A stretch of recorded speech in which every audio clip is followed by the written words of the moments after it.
Water talks about it all the time. Productive outs. You're going to make outs.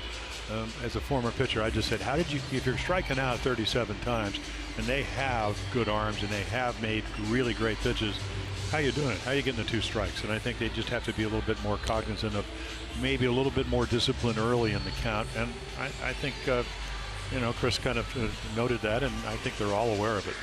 So the Orioles look to break out tonight, salvage 1 game in this series. Here's the Orioles Southwest starting lineup, brought to you by Southwest. Transparency, low fares, and nothing to hide. Joey Ricker back in the lineup after a night off. He'll be in right field leading off. Then Manny Machado at short.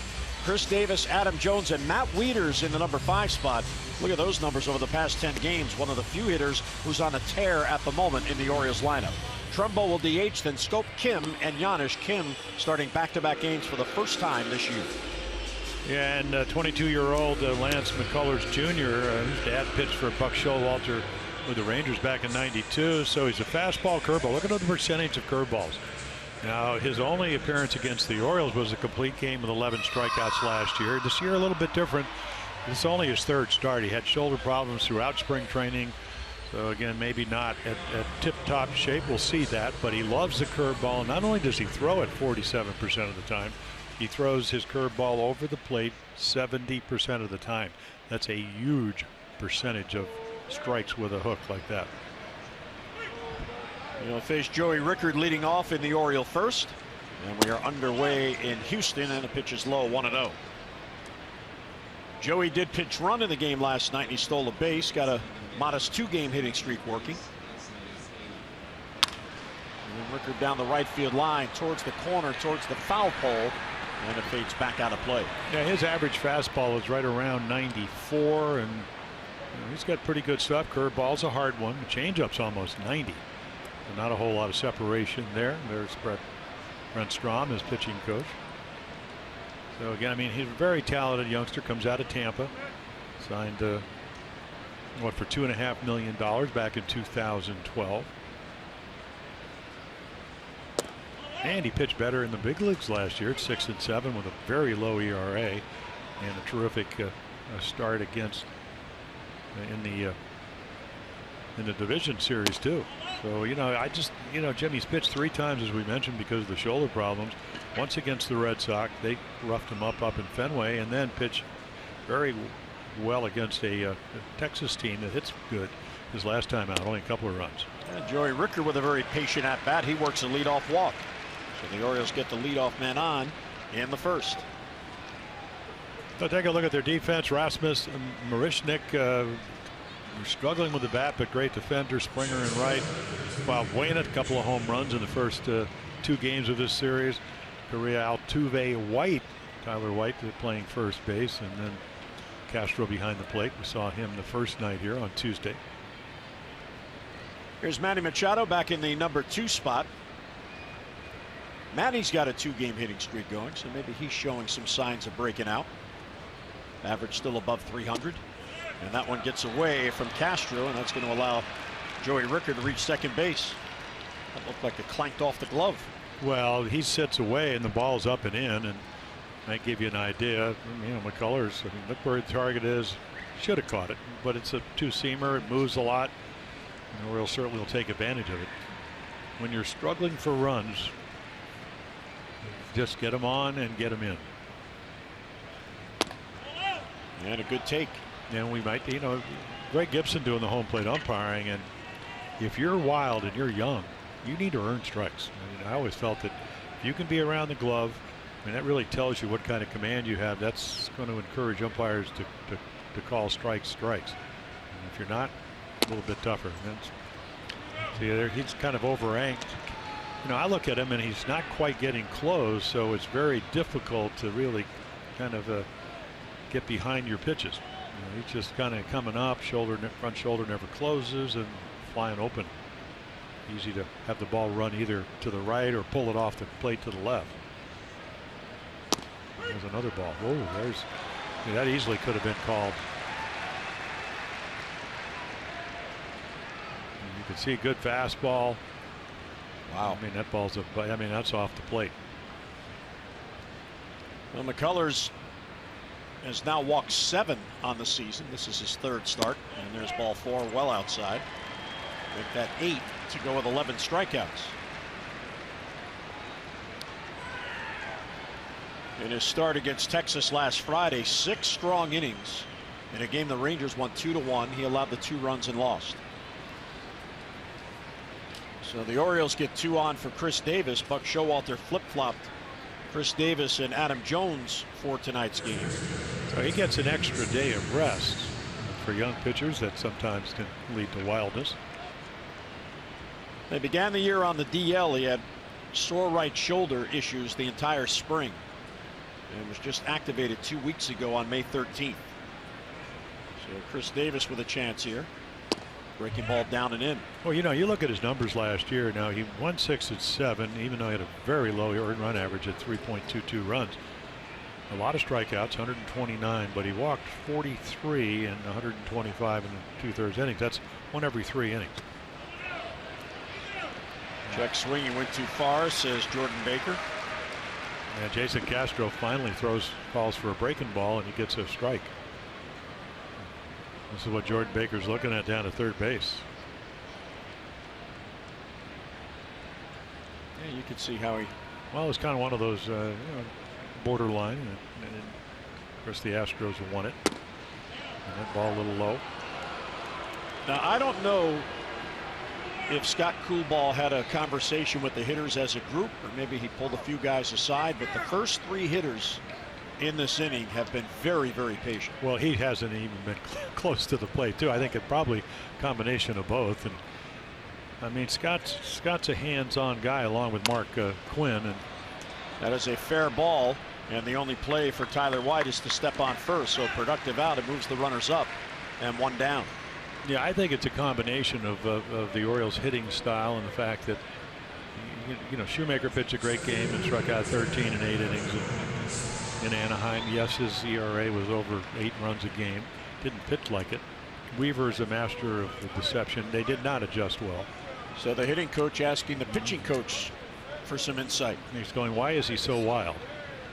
So you get a couple of walks, and then what Buck Showalter talked about last night and the night before, productive outs, and that was one. Didn't want to make it, but he gets the runners to 2nd and 3rd. And now, if you can make contact, infield back, with the exception maybe Tyler White at 1st base.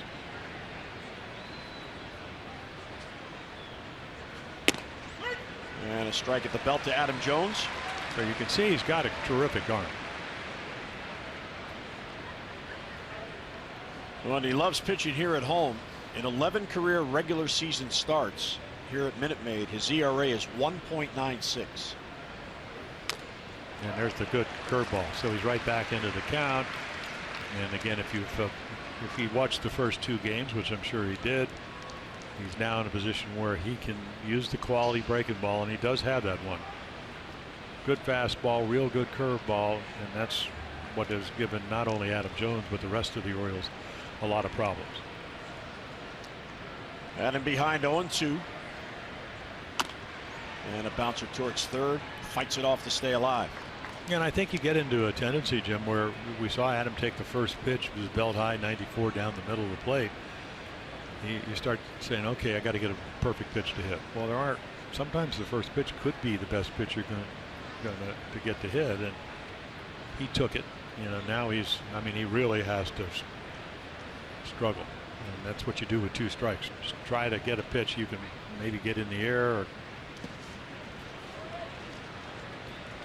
lays off the breaking ball, so a ball and 2 strikes.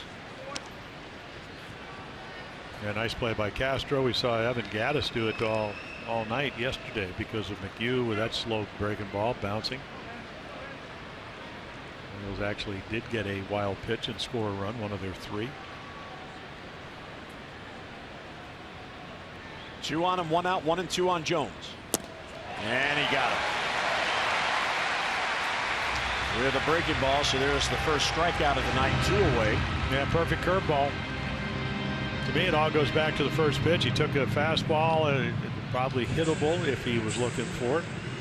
And then he goes to the hook and doesn't get a whole lot better than this. So 2 down on the strikeout. And here's Wieters, who right now is the Orioles' hottest hitter. He has a 6-game hitting streak going, and he's batting .500 during the streak. Yeah, and he's got a bunch of hits on the fastball. And I mean, if they watched the films on Saturday, which I'm sure they did, the game winner was a fastball up and away off. So what it'll do is it's about breaking balls, and there is one. You know, they've been able to strike him out and maybe get him a little bit out of front on that pitch.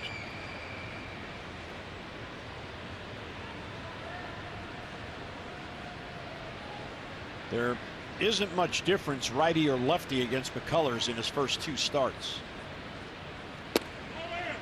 This might almost be a pitch around, which is kind of risky as you look at Matt Wieters, who talk about how hot he is, and you know, you go away, he just serves it into left. There's another one, a little double against the shift. And then again, and you can notice they're all fastballs, so they've been trying to stay away from that pitch. And, you know, this could be a curveball, and if he hangs it, it'll speed up the bat. Otherwise, maybe you'll pitch to Trumbo, which couldn't be dangerous. Yep, and there's the hook. And he would look like he was looking for it. And our Jeep inside the numbers as the Orioles try to get on the board here in the first inning. Runs scored by month, and the Red Sox running away with the runs scored this month. Boston tonight is tied 2-2 at home with Colorado. Yeah, the Red Sox, I mean this month they're averaging what, almost, well, for the season they're almost at 6 runs a game. This month is ridiculous. Orioles this month are averaging 4.19 runs per game in May. Ground ball at second base. He's going to get out of it. Altuve to first to get Wieters, and the Orioles get back-to-back walks to lead off the inning. Both runners stranded. We'll head to the bottom of the first in Houston. Gausman to the mound.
Houston, no score. We head to the bottom of the first. Here's the Astros lineup.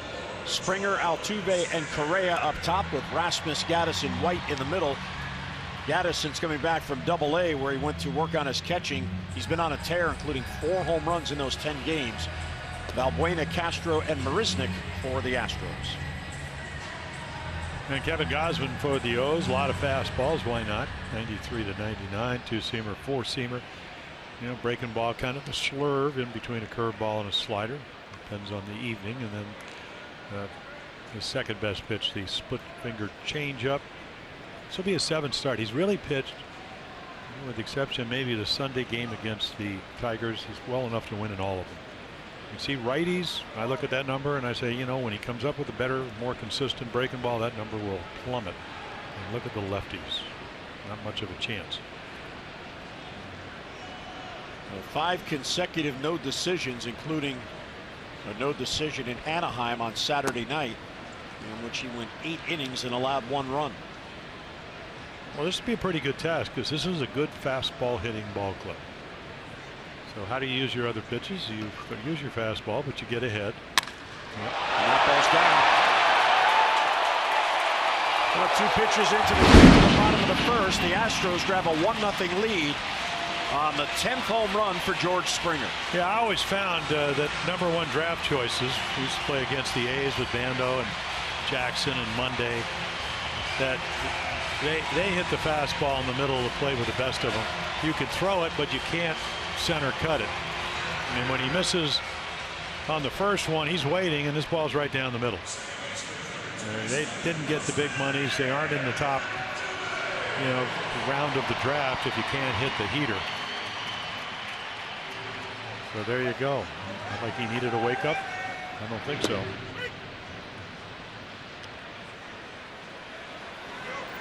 So it is 6 2/3 last Saturday, 1 run. 1 run here tonight, 1 batter in.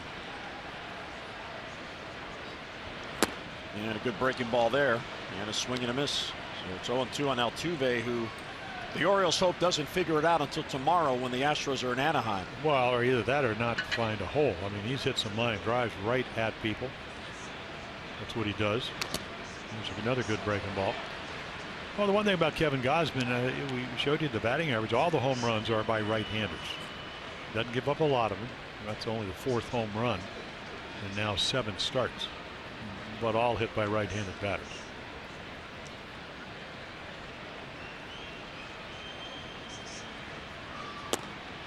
And a little bit low, 1-2 on Altuve.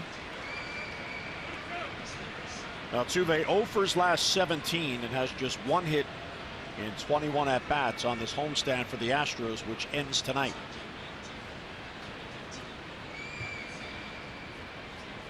A little bit low. Yeah, he wanted that pitch. Certainly as good as the one that McCullers got, but I'm not saying either of them are strikes. That ball is probably a little bit off the corner, but just as close. Gibson doesn't look like he's going to give pitchers balls off the corner, except when he actually misses the pitch. There's a good splitter.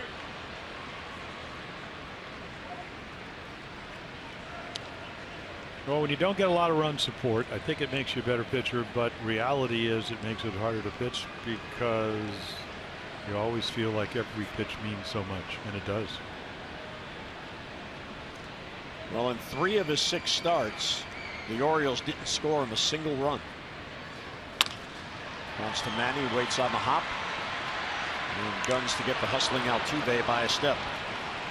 Take a look at the Oriole defense down here in Houston. Kim Jones, Rickard, and then around the infield, Giannis is going to play third. Machado, Scope Davis, and Matt Wieters.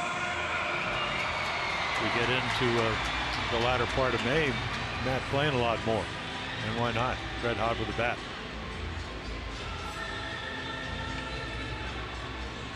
And here is Carlos Correa, 21-year-old shortstop. Brings a 2-game hitting streak into this game, but on this homestand, he is just 3 for 22. No, game winner on Tuesday night and then double last night. Looks like an awfully good young player, about as good as you can get. He's right up there in Machado land. Doesn't have the experience that Manny has.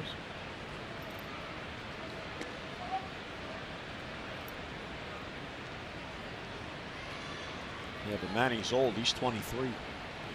Soon to be 24. Yep.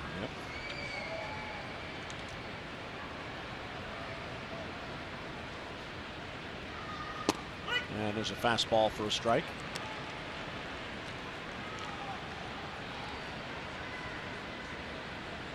Gausman 0-1 with 5 consecutive no decisions.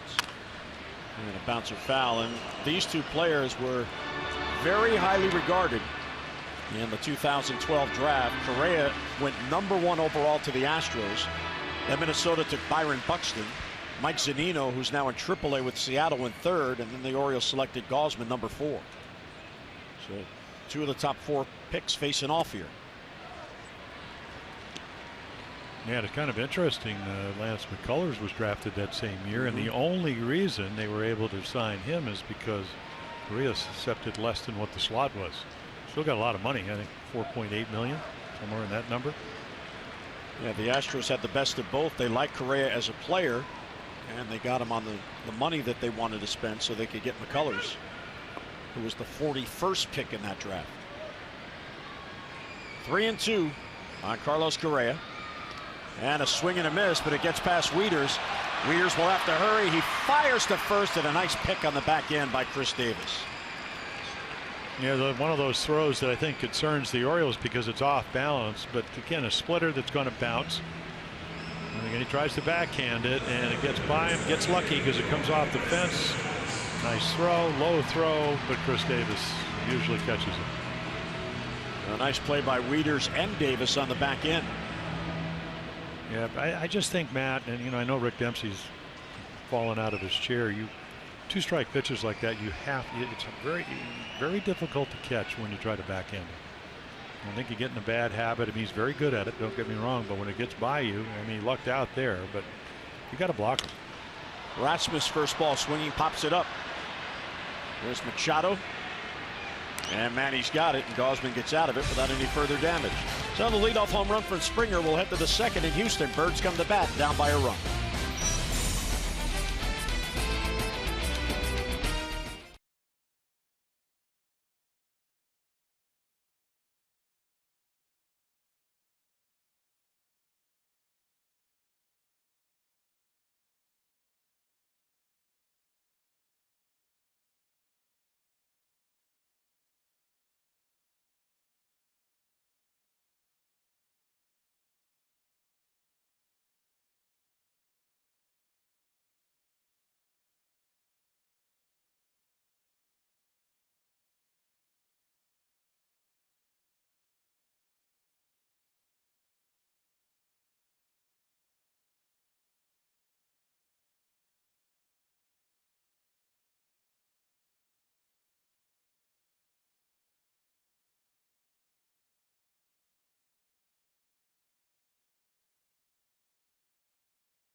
Weaver of Mechanicsville has won $500 for being selected and will win $500 more for every Orioles home run hit tonight. Play Home Run Rich's scratch-offs and win up to $50,000 or enter your non-winning tickets for a chance to be the contestant of the game. Visit mdlottery.com/baseball. Yeah, Melissa says let's get some Weavers. 3-run home runs. Probably settle for a 2-run shot. Trumbo, Scope, and Kim against McCullers. And that'll work. Back it goes, and we're tied. Up to the railroad tracks and gone for Mark Trumbo. Well, 14th home run for Mark. I think Mark said, well, very much what George Springer said, just in case he throws me a fastball. And you got to hit off it. I mean, he's got a good curveball, but you make a decision until you get the 2 strikes. Do I want to try to hit the hook? Do I want to sit on a fastball? And it looked to me, because that ball was up inside half. I mean, we've seen Mark Trumbo, home run number 14, turn on some balls to the best of them. And just like that, Melissa Weaver, our Maryland Lottery contestant of the game, pockets another $500. So it wasn't a Earl Weaver 3-run home run, but it'll work count. Scope with a vicious swing and a miss. Take a look right here. I mean, that's, inside middle, looking fastball, hopes that maybe he'll hang one off that. And there you go. Game tied.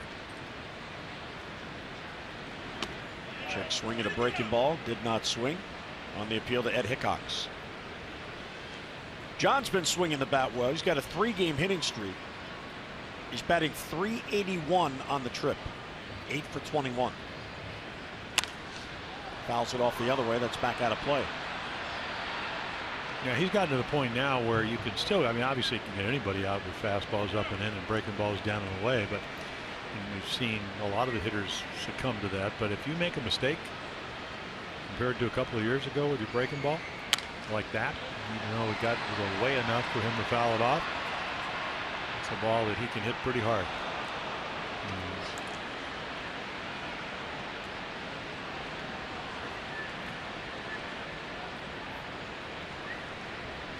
Yeah, I think when you have home run power, it's hard to subjugate that home run ego. And you know, right here, I mean, you just got to battle. You do have to use the middle of the field, and we've seen Jonathan do a good job of that. But it's like these guys that, and I know these are good breaking balls. You know, I'm listening to pregame, and it's almost like they've never seen a breaking ball before. So the second strikeout on the swing and the miss. I mean, we've seen more breaking balls that are 12 inches off the plate in a long time. McCullers averaging a strikeout per inning in his brief career. Here's Kim. Up and away, ball one. Kim 3 for 3 with a walk in the game last night. And the breaking ball for a strike. Now you can see why he loves the curveball, because he throws it over, as we mentioned, coming in. And again, it's only 2 games, 70% of the time. Well, Kim has a very patient approach. And he's actually leading rookie hitters in the American League in batting at .438. Fastball for a strike. Good pitch. That's actually a changeup. That's his 88-mile-per-hour. He's got one of the hardest changeups in the history of the game, but it fools him.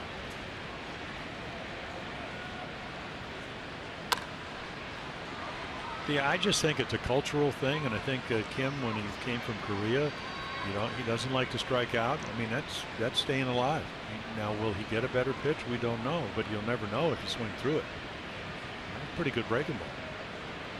He's able to do that, I think, because of the approach. He's not trying to hit home runs. That will just happen by accident. I mean, that one, I'll take it all back. No. I mean, you see how good his curveball is, and he loves it, and that's why he had the success he did last year.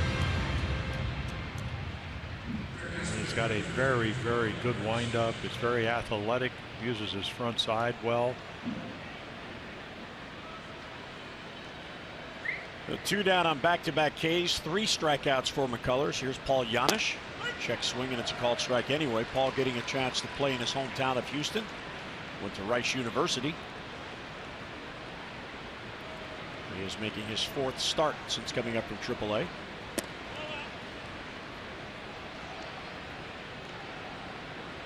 McCullers out of Tampa, Florida. 6 wins, 8 defeats in his young big league career. And a good take, 2-1. Yeah, they play Paul very shallow. One of those guys that you're going to make him hit the ball over your head. If he gets a fastball here in a 2-1 count. Nope. That's how much he trusts the breaking ball. But he misses.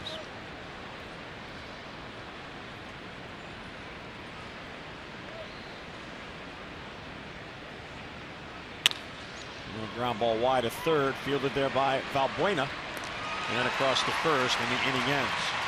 The O's do get even. Mark Trumbo leading off here in the second. Belts his 14th home run of the year, and the Orioles back even at 1-1.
Forward to Miller time later in tonight's game, brought to you by Miller Lite.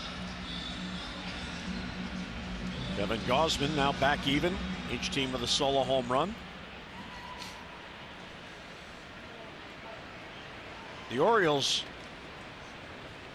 are 4th in the American League in team pitching. It's a pretty credible spot, 3.74 combined. And the pitching in this series has certainly pitched well enough to win 2 games, but they've had back-to-back one-run losses. There's the first pitch breaking ball. Evan Gattis was sent down to Double-A to work on his defensive catching. He's batting .355 since he's come back in 10 games. I thought he did a pretty good job last night. You know, he moved well behind the plate. He's a big guy. And then not to mention the fact, not only did he catch, he had a 2-run home run. Very aggressive hitter. You kind of like that. I mean, if you make a mistake, he's going to make you pay for it. Otherwise,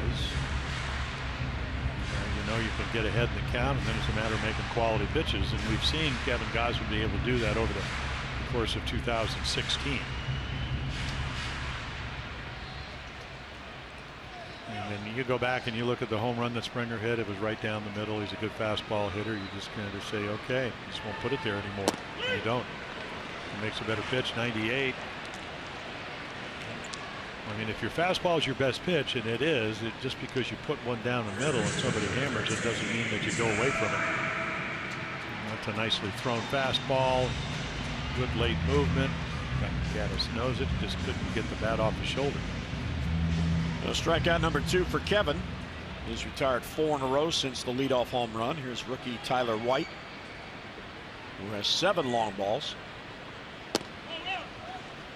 1 for his last 11.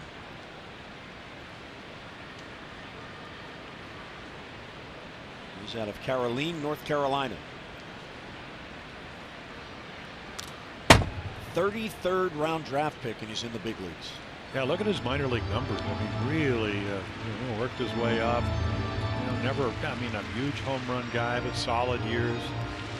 On base percentage pretty good. You notice those type of guys. And it really doesn't matter what draft round you come in if you can play, or you fit into their particular roster. It's the great thing about baseball. Asher Tolliver was talking about that yesterday. Was promoted to the big leagues for this series, first time in a 7-year career. And he says the minor league coaches are always reminding the minor league players that if you are wearing a uniform, you are a prospect. Doesn't matter where you were drafted, doesn't matter what school you came from or what program. If you're wearing a minor league uniform, you're a prospect. And there's a 1-out walk. Yeah, I think they look at certain players as being maybe more suspects than prospects, but if you can play and you work your way up through the minor leagues, which is what Tyler White did, just worked himself a walk, you're going to get the opportunity. No matter what color you are, what your background is, if you can play, you can play. He's going to give you an opportunity. Here's Valbuena, who's got a 2-game hitting streak going, 3 for 7, got a home run in each game in this series. And he's got a quick bat. The home run was on a changeup off of Tillman. I think it was a fastball away to left center. I mean, he pulled the one off Tillman down the right field line. It's the only runs they scored till the 13th inning on Tuesday night. And then he gave him the win last night with power the other way to left center. But again, when you walk somebody, you open up that hole, and he's trying to hook a ball into right field. And if he can drive it, more to it. But try to get the first and third. There's a strike, fastball right there. Kevin has averaged 7.5 strikeouts per 9 innings, and his walks are down 1.96 per 9, so a tick below 2 per game.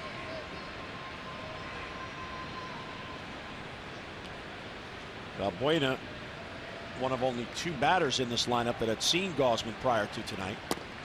And a little bit low for ball 2. 1 out of 2 against Gausman with a home run.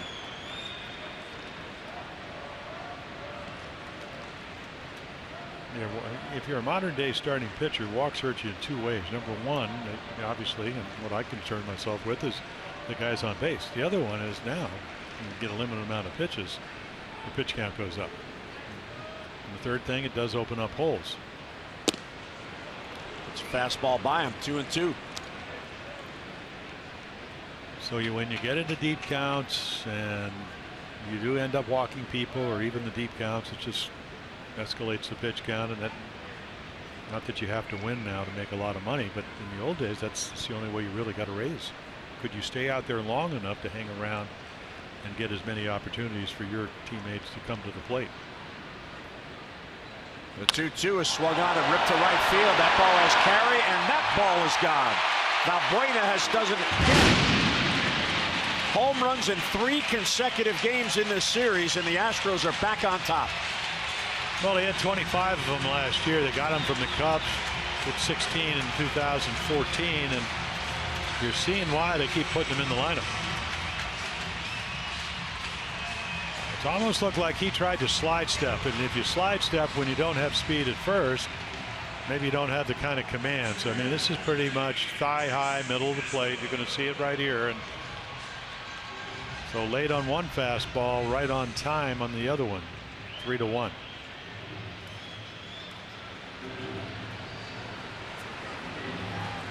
So a pair of home runs for the Astros. They have a 3-1 lead. That one out walk hurts. And here's Jason Castro. Now, Kevin had allowed just 3 home runs total in his first 6 starts, and he's already allowed 2 here in 2 1/3 innings. It's not about velocity, it's about location. That same pitch down and away, maybe a line drive to left. Maybe a line drive to left, double play still in order. You know what these left-handed hitters are trying to do, and that's, you know, hit a ball with a man on first because of the walk, and then you give him a pitch to pull, and he didn't miss it. Astros are 6th in the league in hitting home runs. And there's a 3-pitch strikeout, got him on an off-speed pitch. So a 3rd strikeout and 2 away here in the 2nd. Well, the party is here. Go to Facebook.com/Masson Orioles during tonight's game for your chance to win a meet and greet with Chris Davis. You get signed gear and more. The fun is underway at Facebook.com/Masson Orioles. Here's the number 9 batter, Jake Marisnick. Center fielder, batting just .111 on the year. This is his 14th start. He is 5 for 45 with 1 RBI. And a bloop foul back at first. That's in the crowd, out of play.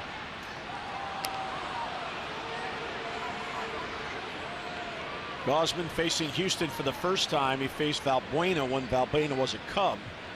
And he faced Rasmus when Rasmus was a Blue Jay. Those are the only 2 hitters that had seen him prior to tonight. Fastball right there, quickly 0-2 on Marisnick. Astros have won back-to-back games. They have not had a 3-game winning streak all year. Well, if they win tonight, and of course it's a long way to the barn, but since May 5th they will have played 6 straight teams with winning records, and if they win tonight they'll be 10-10. Well, that's a pretty tough schedule. Breaking ball a little low. In their last 11 games, 10 of them have been decided by 2 runs or less. And they've already played 28 games this year decided by 2 runs or less.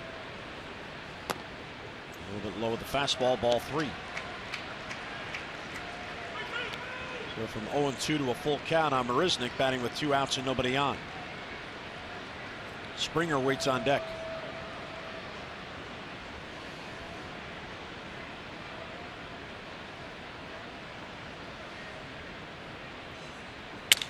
Broken bat bloop to Manny, and he's got it for the out, and the inning ends. But the Astros strike again. A 1-out walk followed by a 2-run home run by Valbuena. It is 3-1 Astros.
Celebrate Memorial Day at Oriole Park. The Birds return home and take on the Red Sox at 1:35, and all fans that day receive an Orioles Memorial Day t-shirt.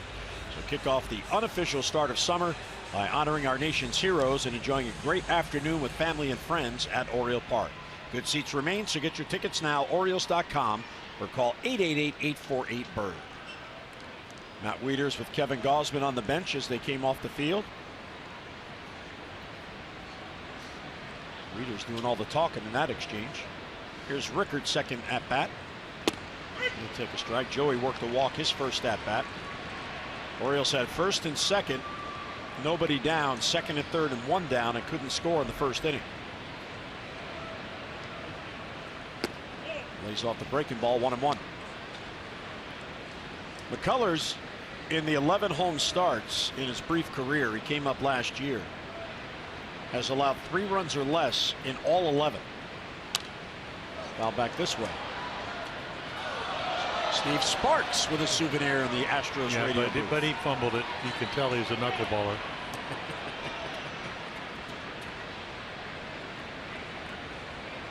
That's why you take the glove to the booth. Found that out in Anaheim. Breaking ball and a called strike 3. Yeah, when you get to 2 strikes, you just have to guard the plate. As we mentioned, he throws 47% of his pitches are this pitch right here. It's very Steve Stone-like. For Stoney, the year that he won the Cy Young for the Orioles, went 25-7. He said he sold his soul or his curveball to the devil. He threw so many that year, and they worked. So 4 Ks for McCullers. Here's Manny. Looks at a breaking ball in the corner for a strike. Manny worked the walk his first at bat.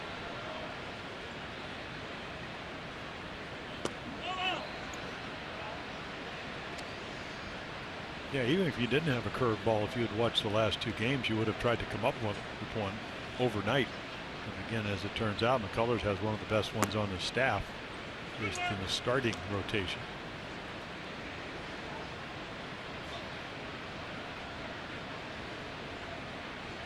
And the 2-1 pitch, breaking ball is inside, ball 3. Now Manny in the first 2 games in this series has been walked intentionally 3 times. And he's now tied with David Ortiz for the most intentional walks in the league. They each have 6. McCullers falls behind him 3-1. And a breaking ball 3-1, and Manny takes another walk. So 3 walks in this game for McCullers and a 1-out base runner. Yeah, that was kind of the product of Jonathan Scope hitting right behind him. There you go. Talking about the percentage of runs, the Orioles, they do it, and then the Rays, who are struggling for runs, and the Blue Jays, they're heating up. Mariners, of course, off to a great start, and then the Astros. Our league leaders brought to you by Coons.com. Over 2 million vehicles sold and counting. The teams that don't manufacture a lot of runs, they're manufactured by the long ball. Bouncer to first, but foul.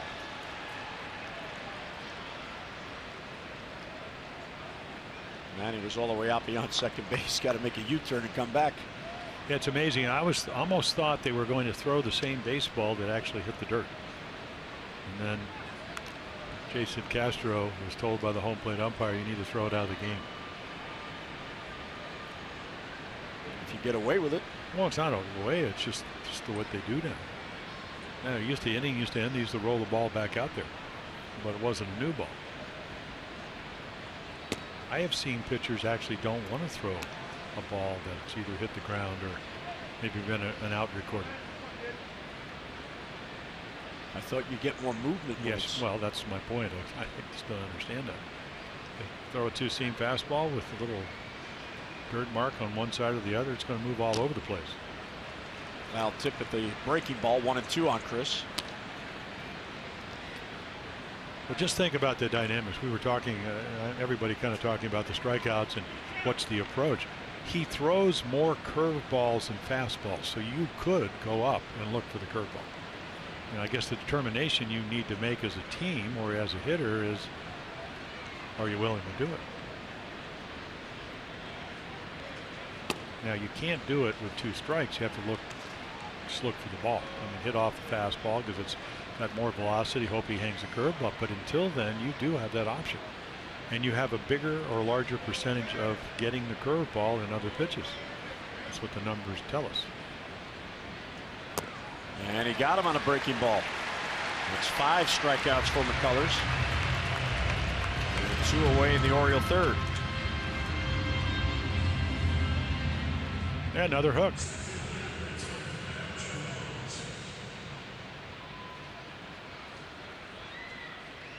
Trying to track it, but just a break, a change of speeds.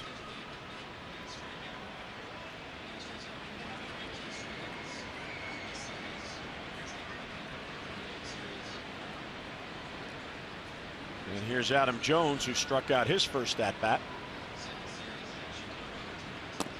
Fastball misses down and in.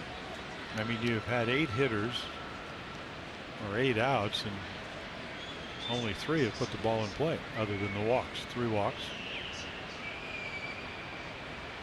3 ground outs, a home run, the rest punch outs. There's another strike on a curveball.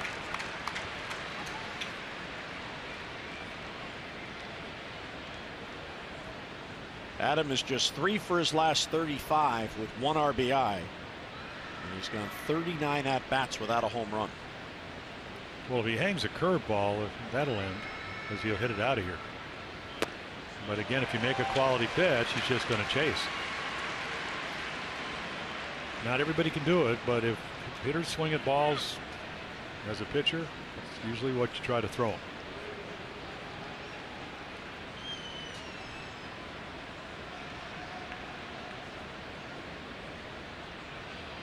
Ball and 2 strikes on Jones. Machado at first, 2 men out. Gets a piece of it towards the right side. There's Altuve to his left. He gets Adam Jones on a weak ground ball, and the inning ends. A 1-out walk, a man left. Mid-third in Houston. Astros have the lead.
Day as the Orioles take on the Yankees at 1:35. After every Sunday home game, all kids 14 and under can run the bases at Oriole Park. So why not make every Sunday family day as you enjoy a great afternoon of Orioles baseball, and then cap it off with the lifelong memory your kids will have as they run the same base paths as their favorite birds. For your tickets, Orioles.com or call 888-848-BIRD. Yeah, we want the Orioles 14 years and older to run the bases tonight. I know we're in Houston, some potential base runners. I wonder if they do it down here. Thunder around the bases at Minute Maid Park. Springer takes a fastball low, 1-0. Altuve and Correa will follow. Gausman trailing 3-1 on the 2 home runs, one by the man at the plate. There you go. And he came into the game throwing about 12% of about 700 pitches this year. as breaking balls. McCullers was what, at 47%. So tonight might be one of those nights where you have to try to establish that third pitch. Otherwise, they're just going to eliminate it. And then we saw that the first time, pulled the ball off the plate for ball one, and then came back in the middle of the plate. Houston was up 1-0. Springer, a real good fastball hitter. Can't be out over the plate in the middle of the plate and not have a good swing. And that's why he threw him a splitter there. Boy, count is so important. You get young hitters that are good fastball hitters. If you make your pitch early on, you get them to swing early in the count, you get easy outs. If you put in the middle of the plate, they're probably going to have a good swing. And then if you get behind them, right now you got to trick them. Ground ball right at Davis. He was wide of the bag. Springer is retired and one away. Hey, Dave Hudkins, their hitting instructor, said you guys were talking about the Orioles situated just about everywhere we hit line drives the first 2 nights. And the Orioles still lost 2 one-run games.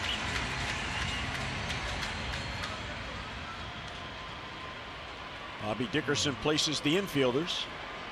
Wayne Kirby takes care of the outfielders. Here's Altuve. Swings at the breaking ball 0-1. Yeah, and the book on Kevin Gausman, I mean, it has to be from their advanced scouts, is that he's not going to use the breaking ball. And tonight, you saw the number. He was at 18%, and it's been a good one.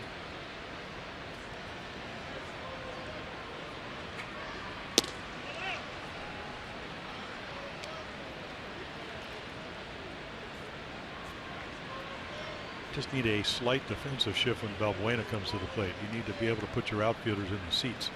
I always wanted to do that on occasion. He's had 3 home runs in this series. So you pull a Roy White with the Yankees, who may have played deeper than any outfielder ever.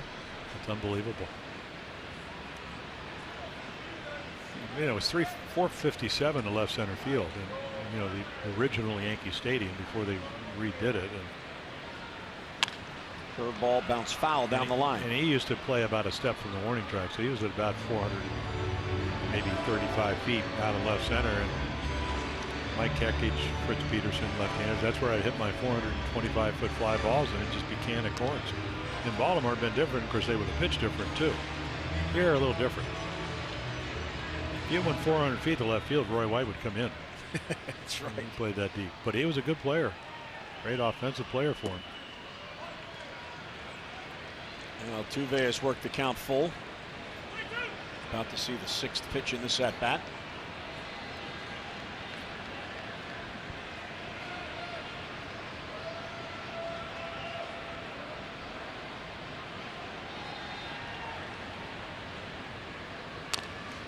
Fights it off. Let's get a look at our Jeep inside the numbers.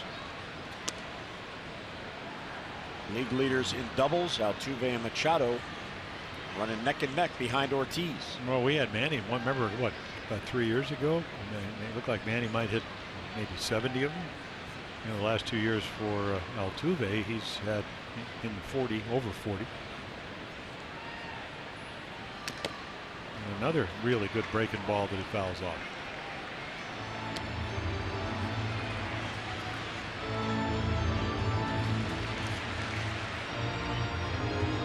These are nice little breaking balls. We haven't really seen the real good breaking balls since Tampa. That was his first start. It's the night he threw a couple fastballs at 100 miles per hour in Tampa Bay. And the pesky Altuve about to see an 8th pitch in this at bat. Towards center field, and that's going to fall in there for a base hit. Rickard cuts in front of Jones.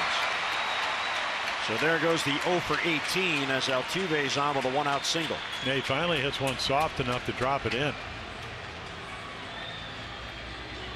Very, very deep in right field. Boy, off the bat, you probably thought this might be caught. He fights it off. You've seen him hit line drives at people. It tails over to where Rickard is. If he's a couple of steps in, he catches that ball easily, but they choose with 1 out to play a little bit deeper, maybe a double prevent defense. And we'll We'll see if this is a running situation. 15 out of 16 for Jose Altuve. Yep, he leads the league in steals. Big lead. Oh, almost got him. Yeah, you wait long enough sometimes by holding the ball, you'll get a runner to lead, and he almost got him. Back pretty easily.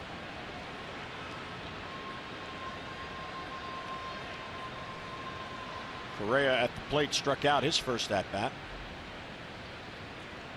Runner doesn't go, and there's a strike. Astros last swept the series last August when they took 3 from the Dodgers right here at Minute Maid. They're trying to sweep this series tonight.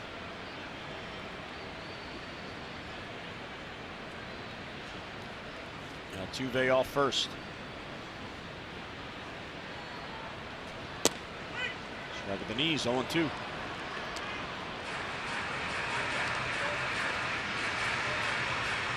What were they, 7-17 in the month of April? Last year they were 18-7. Total reversal. I mean, this month they're over 500. And as you mentioned, they already with 10 one-run losses are losing a lot of close games. The 0-2 pitch is swung on and missed. He got him. So there's the difference, getting ahead. Blows it by Correa. Strikeout number 4 for Gausman. Well, what's happened by using the breaking ball, now you have 3 pitches they have to look for, especially with 2 strikes. And this is 97. It's up in the zone. I mean, he's trying to let it travel a little bit, but he just throws it by him.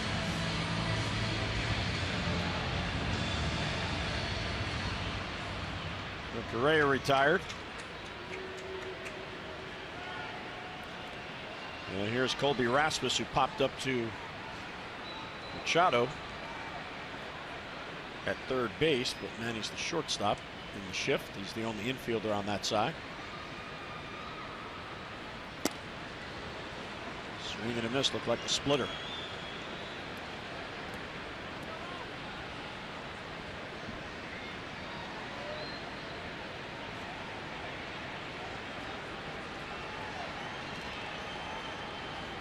Rasmus 0 for his last 9 and 3 for his last 18 facing Gausman.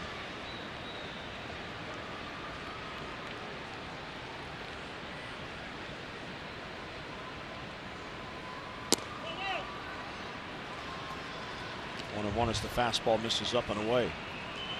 The Orioles starters are now 14-14. So they have 28 of the 44 decisions.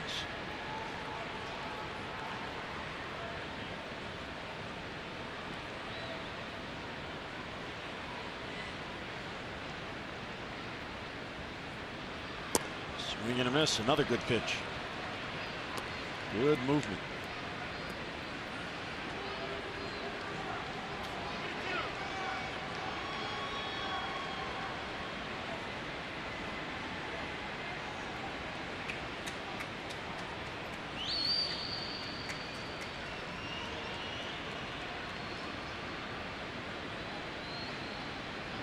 One and two with Altuve at first. Draws another throw. Yeah, this whole series is, at least for the starting pitcher, has been a what seems like just a pitch here or two. You know, with Tillman, he gave up the hanging change up for Valbuena's 2-run home run. Fister pitched very well, but he gave up 2 solo home runs. There's 2 pitches. Last night it was Tyler Wilson's 1-pitch, 2-run shot to Gattis. Tonight it's 2 pitches for, at least so far, we're only in the 3rd. For Kevin Gausman. And then if you look at what McCullers has done, he's only made 1 bad pitch, and that's the one to Trumbo for a home run. But again, 2 teams that when you make mistakes, that's what they do. They hit home runs. 1 and 2 on Rasmus. And he got him. Another real good off-speed pitch that Gausman works around. The 1-out single. He has 5 strikeouts through 3 innings. Those come to bat are Chevy Duups, Matt Wieters, Mark Trumbo, Jonathan Schoop. Birds down by 2.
to you by the RAV4 Hybrid, all-wheel drive and unexpected performance.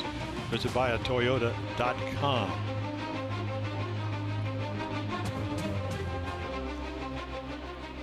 Downtown Houston at nighttime. Both these teams on the move after the game. Astros head to Anaheim. They play the Angels tomorrow night, and the Orioles are on their way to Cleveland. Matt Wieters against McCullers. Birds down by a couple. Strike one to Matt. He grounded out to second base to end the first inning, stranding runners at second and third.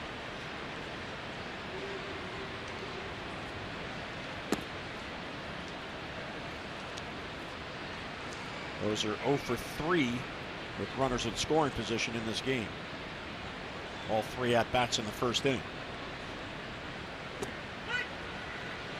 Yeah, as I mentioned, McCullers about 6'1", a little bit over 200 pounds, but one of those windups you teach. Very athletic. Had to keep the weight over the front side, but boy, really goes to home plate. And what he's shown the Orioles, at least through the first 3, is that he'll throw all his pitches and curveball at any time. 2-2 on Matt. Trying to extend a hitting streak to 7 straight. And a chopper into the shift. Tough play from Valbuena.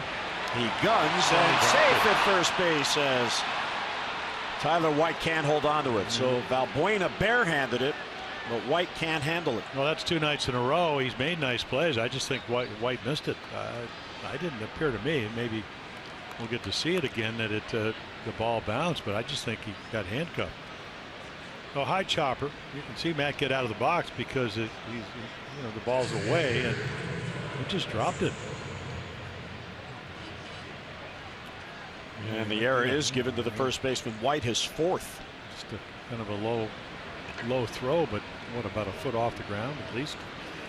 So that gives the Orioles the potential tying run at the plate.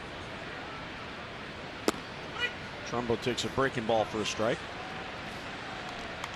So Valbuena gets an assist, but White gets an E3. Trumbo a long home run his first at bat. Yeah, second pitch fastball, and he just turned on it.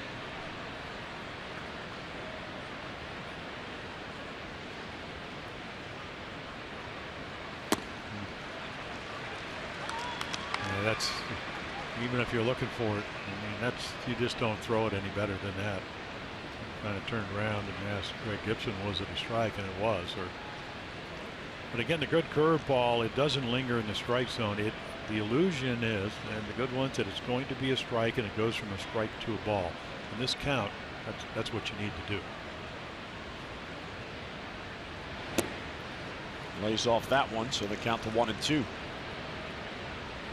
If you pitch backwards, where you think the hitter's looking for your fastball, that's where you can get away from the curveball. You throw a little bit out of the zone and then bring it into the zone. But once you get 2 strikes, we've seen a lot of strikeouts. Strike the ball. That's the good breaking ball. There's a changeup. Well, for McCullers, this is only his 2nd career start against the Orioles, and in the other, his only career complete game. It was June 3rd of last year. 9 innings, 1 run on 4 hits, and he struck out 11. And yeah, it was a 3-1 game, so not a lot of run support. And he was pitching pretty much like he is tonight. From 0-2 to 2-2 on Trumbo. And he got him. Another breaking ball. That is strikeout number 6 for McCullers. Well, he hits the fastball, and then if you have a choice, and he does, because he's very comfortable throwing a breaking ball, that's what he eventually does. You can see it's a knuckle curve. So kind of, a lot of times you'll just get your fingers around the ball, but Mike Messina threw that knuckle curve ball. I never could do it, but it obviously works for him. Jonathan Scope struck out his first at bat. He chased the breaking ball out of the zone. Fastball for a strike on the inside corner. Yeah, and one of the things that strikeouts do, I mean, obviously when 37 going into tonight in 2 games, you just don't move runners. So if you do get people on, mean, that's why the 2 walks and the ground ball by Chris Davis at least got the runners into scoring position in the first. But then the strikeout of Adam Jones and then the ensuing ground ball by Wieters got the Colors out of problems. But you know, the teams that constantly, we saw the Angels do this, Kansas City to the World Series the last 2 years. You get a guy on and that guy's probably going to get into scoring position because you're not going to strike out, and teams that strike out, it's just harder to score runs. Now you'll hit your home runs, but over the course of 162 games, it's just harder to manifest offense on a daily or a nightly basis. Just don't make contact enough.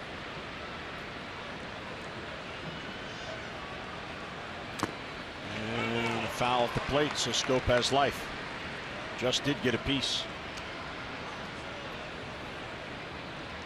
It's pretty amazing with all of the breaking balls that the Astros pitchers have thrown in this series that they haven't hung a few more. Just the percentages, you would think a few more would hang. Well, they have pitched well, and I mean that's really kudos to their entire staff. You know, Brent Strom. I mean, you try to work with your pitchers. My first roommate, Robin Roberts, he said, Jim, you got a fastball you can throw for strike, one you can throw a ball, same with your breaking ball. So he has schooled them well, and to their credit, they've been able to execute. And what's amazing is they're 12th in the league in team pitching. But that number is going to come down. I mean, they had a dreadful April. I'd be very surprised with their bullpen if it will not be one of the better bullpens in baseball. And Schoop down on strikes for a second time tonight. 7 Ks on the night.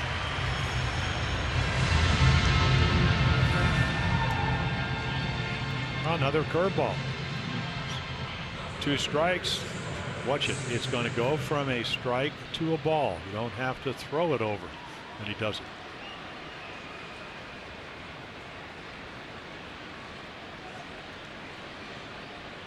Here's Kim, who struck out his first at bat.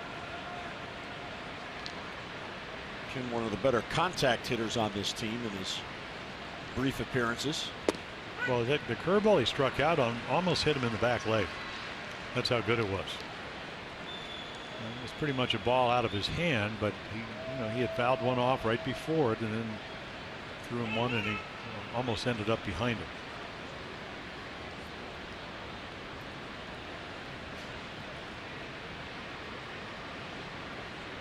Kim getting back-to-back starts. First time this year that's been granted to him. And it's a little bit low, and he's swinging the bat really well. Certainly did last night. Well, he hit him all over the place. He worked the count. Here's the double. And then right here, hit a rocket. Esack got it, and then he went the other way. One of those guys, you pitch him a certain way, that's where he'll hit the ball.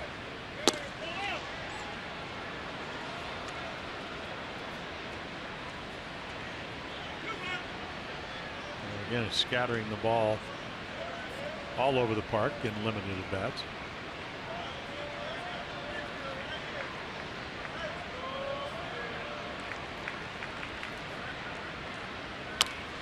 Bounce to first, but foul.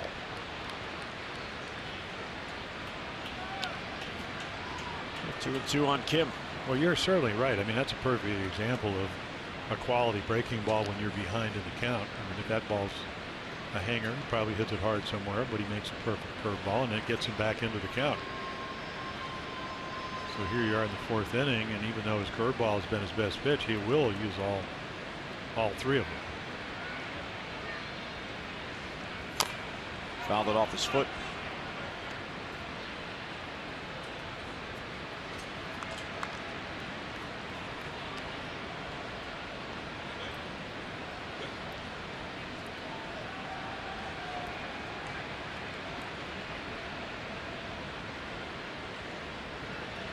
Kim, 28 years old. He had 9 seasons in the KBO, the Korean baseball organization.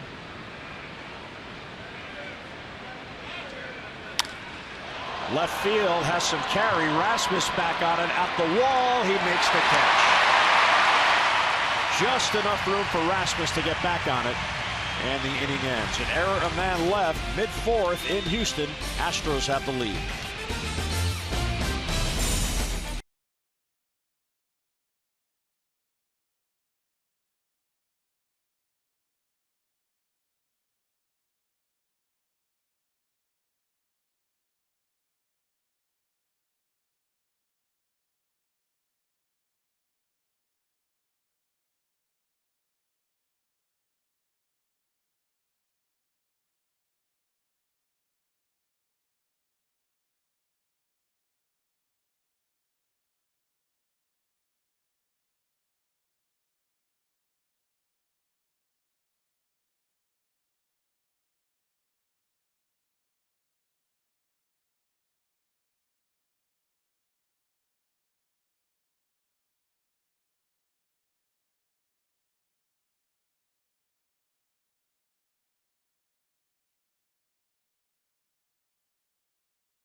you by T-Mobile. Well, the Red Sox are scorching hot, 12-4 last 16 games. Look at the runs scored and the team batting average. The Yankees lost today, but they're 6-2 in their last 8. Betances, Chapman, and Miller, outstanding numbers in those games. And Tampa Bay's going the other way. They've dropped 4 of 5. Team ERA on the rise. So is the batting average against in those 6 games. Tampa Bay today lost to Miami 9-1. Jose Fernandez got the win.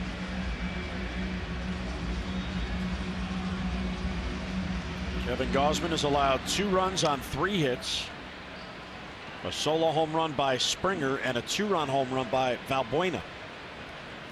Here's Gaddis, first ball swinging, fouls it back. Gaddis was called out on strikes his first at bat.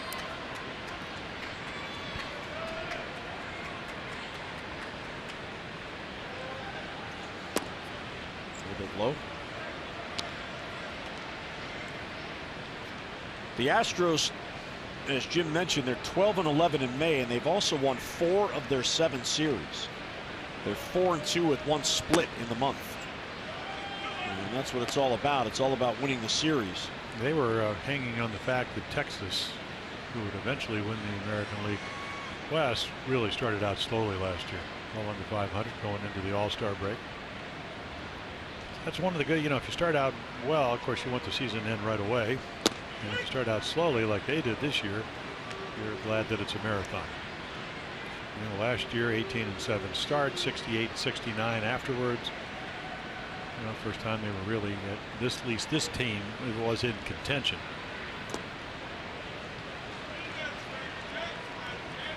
Bounces it in there for ball 3. Yeah, and Kevin Gausman going through again because of the fact they haven't scored him a lot of runs, and also he's thrown a couple of home runs.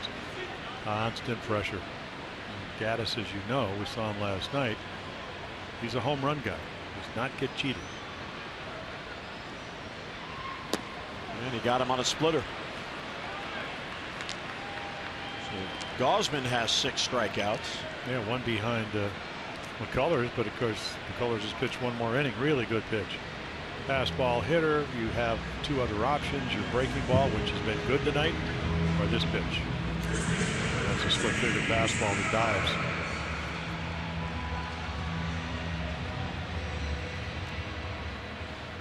Here's Tyler White, who walked and scored his first at bat.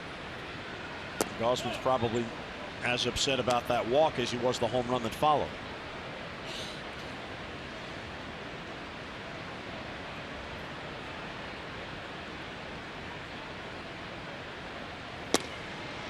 Good fastball. Well, he threw him a 2-1 breaking ball, which is very unusual. When you have a great splitter and you could throw 93, we've seen him hit 98 tonight. It just seemed it was a low percentage pitch. As it turns out, he got the count to 3-1, and then he walked him. Just has so many other options. And if you go back and look at this year, the game in Minnesota, 3-1 lead, 6th inning, high breaking ball to Dozier, single, hanging breaking ball to Plouffe. Even the last game he pitched marvelously well, but again, when you don't get any runs, boy, every mistake gets magnified. I'm looking at the box scores today and I'm saying, well, will he ever pitch well, and they will play well when he pitches on the road. Colby Lewis last night in a Rangers 15-9 win over the Angels. He went 5 innings, gave up 8 hits, 6 runs, got a win. I always look at Kevin Gausman and go, it's kind of like sometimes guys win PGA tournaments because somebody plays worse than you. If you can get into contention coming down the stretch, he just needs a win. I don't think it's going to change him if you know him, because he's certainly a driven, focused young man, but sometimes you need to get a break. There's his pitching coach, Dave Wallace. He knows that. He's been around forever. All 3. Tyler White battling here. Maybe they have some history that we don't know about.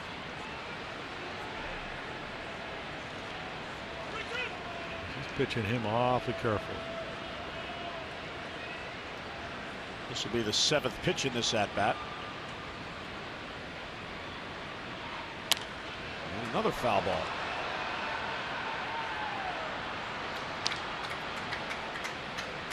Tyler White went to Western Carolina University. Not sure if LSU ever played That's what I'm Western saying. Carolina. Maybe he took him deep. An aluminum bat. And chopped to third. Giannis waits on the hop and then guns it across, and 2 away here in the 4th inning. Fans, visit Orioles.com/vote-orange and vote for the 2016 All-Star Game. Vote at least 5 times and select the O's as your favorite team, and you'll be entered to win an All-Star Game jersey signed by the Orioles All-Stars. Plus, vote at least 20 times and select the O's, and you'll receive a promo code for a buy one, get one ticket offer for any game in the July series against the Rockies. Vote early, vote often, vote orange. Visit Orioles.com/vote-orange today. So Gausman wins that 8-pitch at bat.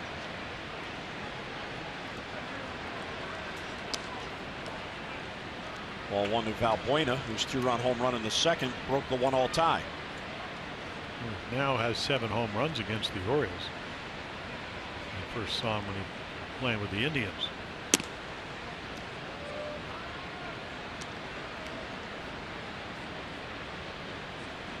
Kevin Gausman, this streak on the road, 15 consecutive starts without a win. 8 losses, 7 no decisions. The streak began August the 22nd of 2014, Interleague Baseball at Wrigley Field against the Cubs. And there's a strike. And the pitcher that beat Gausman that day was Jake Arrieta. His last road win was in Cleveland, August 17th, a start prior to that of 2014. Now back 3-2. Yeah, if you're with us early, I mean, last year he's 1-6 with an ERA of over 6 runs a game. This year he's 0-1, ERA a little bit over 2.5 runs a game. So, like I said, almost every game that he's pitched on the road, he certainly could have won. But it's a team game. You just do your job. That's what he's doing, and you hope you get some run support and make the plays behind you. Against the shift, that's going to be a base hit. Manny throws across, has no play.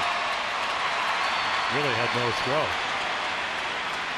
That's a frustrating throw. Look where he is. You know you have no chance of. When you make that kind of throw, you can see Chris Davis. He's waiting. He knows he's going to have to go right or left. Turns out he takes a back step, keeps the ball in front of him. So Kevin has not had a clean inning.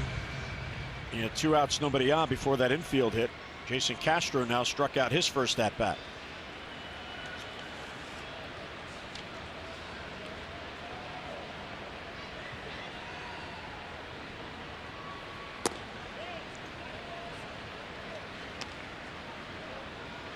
Kevin's having some deep counts here. That was a 6-pitch at bat. Well, that's why the pitch counting. I mean, he's usually pretty efficient. 16.5 per inning, power pitcher. But here we are in the 4th. He's already has what, 80.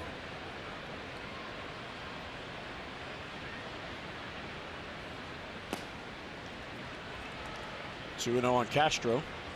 You know, and then Castro again. He was horrible in April, as most of the Astros were, but coming into the Tuesday night's game, he was at 295. That dropped down, but he's hit some, you know, over the last 23, 24 games, 3 home runs, 5 doubles, average a little bit under 280. And he's a good defensive catcher. And then he's got home run pop, so he's going to look for something to drive right here.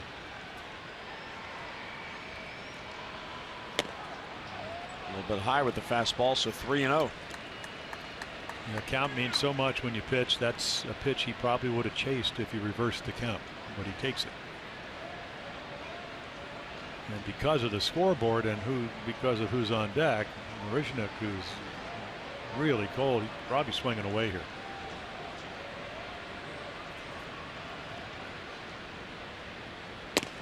And he does, and he misses badly. Well, I mean, the intention was to swing away.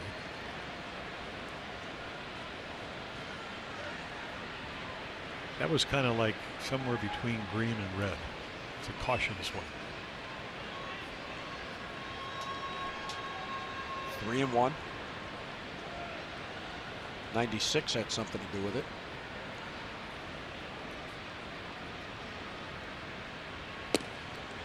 Three and two.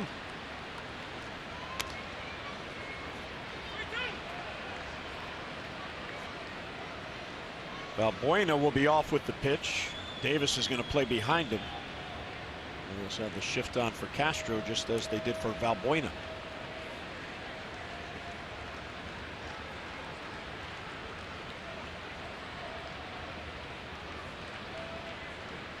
And the 3-2 is hit towards Schoop. John plays a tough hop, boots it, recovers, and gets his man. Valbuena may have blocked his vision just a tad there, but John stayed with it and gets the out. So an infield hit and a man left. We are through 4. Astros have the lead.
Orioles baseball on Masson is brought to you by Southwest. Transparency, low fares, nothing to hide.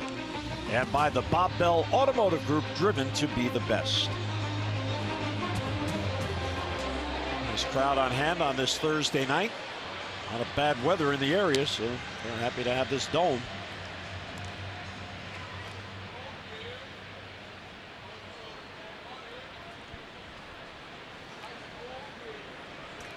Colors set to work. Well, you could tell how young he is. He did, normally when you take your warm-ups, you take a couple from the stretch. Either that or he's very confident. Look at that, 53% curveballs. Paul Janisch really hit him. Now, if the Orioles get somebody on, I mean, Readers got on the air, so he did pitch from a stretch last inning. A couple of strikeouts and a flyout. Strike at the knees.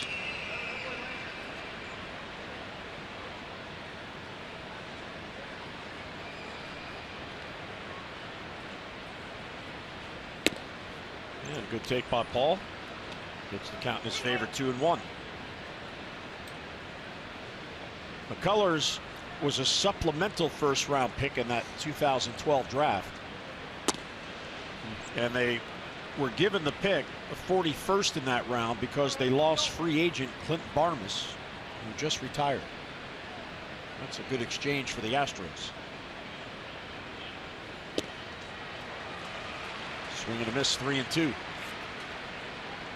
Yeah, even when you get a fastball, I mean, I'm not sure it's predictable because he's, even in those counts he's thrown the curveball, you still swing through it. But Janisch hasn't played a lot. Erratic playing time. And for Paul, his 4th start since being called up from AAA. It was on May the 7th. Yeah, it seemed for a while you could withstand the loss of J.J. Hardy, who was healthy and Shoulders were fine, and then the broken foot, the foul ball off his left foot. So that will take that. Yeah, absolutely a leadoff walk. That is the 4th walk allowed by McCullers. Well, the Orioles are back home at Camden Yards on Monday. That's Memorial Day. They'll begin the 4-game series with the division rival Red Sox. After the Memorial Day game, the matinee game at 1:35, the Orioles and Red Sox battle 3 consecutive nights, Tuesday, Wednesday, and Thursday, all at 7:05. So coming out and help us paint the ballpark orange for this showdown for first place in the AL East. For your tickets, Orioles.com or call 888-848-BIRD. Yeah, see, I was thinking right there, he's wild with his fastball. He's throwing 53% curveballs. Till you get to 2 strikes, you can look for something off speed. I've seen hitters do it for the last 50 years. The Orioles just seem unwilling to have that kind of philosophy. You keep thinking, because they're a good fastball hitting team, that they're going to keep throwing you fastballs when they command all their stuff. And one of the more disappointing things, frustrating thing, is when you throw a breaking ball and Buddy Bell or Eddie Murray or some of the hitters of my era look for it. It's frustrating because they whack it somewhere. Check swing. He went too far, says Greg Gibson. And that's what hitters really don't like. They feel they should ask for help at the base umpires. Oh, he's watching the pitch and the bat. And I thought he swung that way out in front of home plate.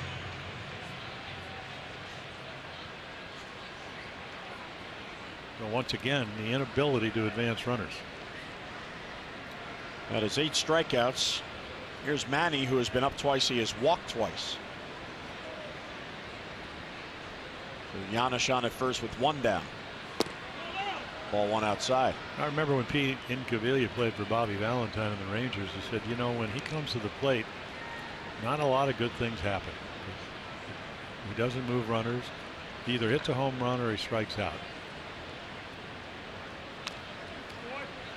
And he is a manager, and we're seeing a little bit here. I mean, Buck Showalter, we don't steal bases. Talking about the Orioles. They could hit and run, but they don't. I mean, would actually force the guys to cut their swings down and, maybe use the whole field. It might be a good idea. I mean, occasionally you have to feel like you're playing Pepper.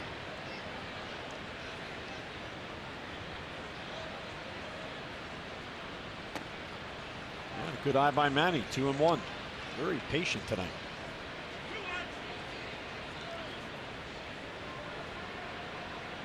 Orioles have lost 2 in a row for a 2nd time this year. They also lost 3 straight April 24th through the 26th. Strike in the outside corner. And he makes the perfect pitch. Now, if you're going to have a 22-year-old kid come out of the minor leagues, and he pitched better up here than he did in the minors, and have the ability to make those kind of pitches with that kind of breaking ball, he'll take a bunch of these guys.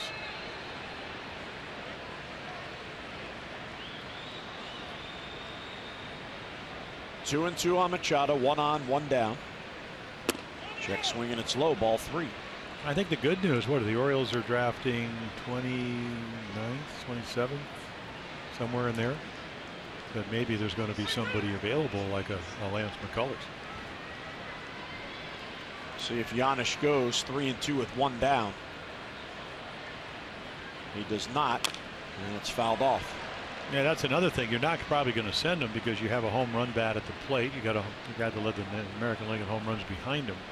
And the last thing you want to have done. Michael Feliz now getting loose. Who came in and pitched lights out the other night. But you don't want to get anybody thrown out here, because if you do, you take the bat right out of Chris Davis. And now the bad news is if he hits a ground ball at somebody, he may get 2, but it's kind of a risk that Buck Showalter feels necessary to take. So Manny about to see a 7th pitch. Runners going, and it's fouled. So the first time on 3-2, Giannis didn't go. The second pitch, he did go. Well, see, I always thought it was a good running situation, because if you're Jason Castro, a good chance you're going to get a curveball here. But you have to frame the pitch, because if you stand up, and we've seen Joseph do it, we've seen Wieters do it, to try to throw the runner out, it's going to be ball 4.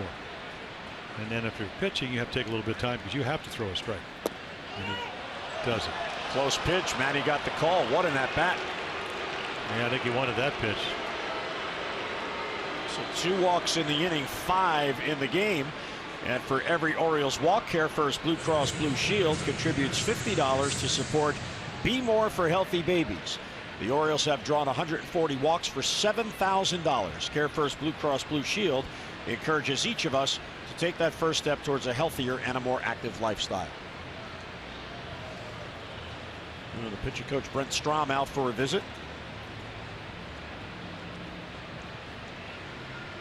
Here's ball 4 to Manny. Well, yeah. Castro did drag it back in. Yeah, he did. So the ball, I mean, our pitch track says it was over, but he moved the glove, so it was probably a little bit off the corner. Only 1 down in the inning, so a chance here for the O's. Here's Davis. And it's grounded out to first and struck out. 4 for 23 on the trip.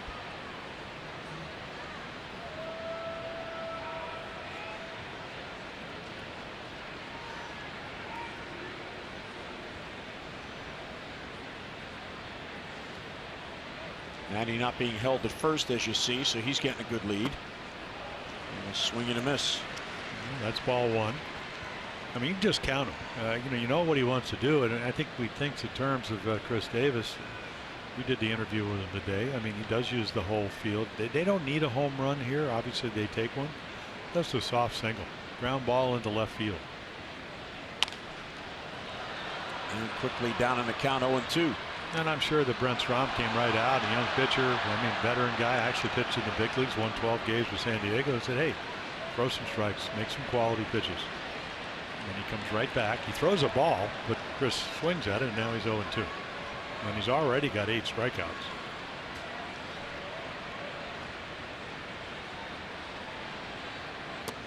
And he gets Davis. 3-pitch strikeout. And the only way you strike out is if you chase pitches. And the first pitch, it's a grounder. He swings at it. He misses a fastball, and then he comes back and makes the perfect pitch.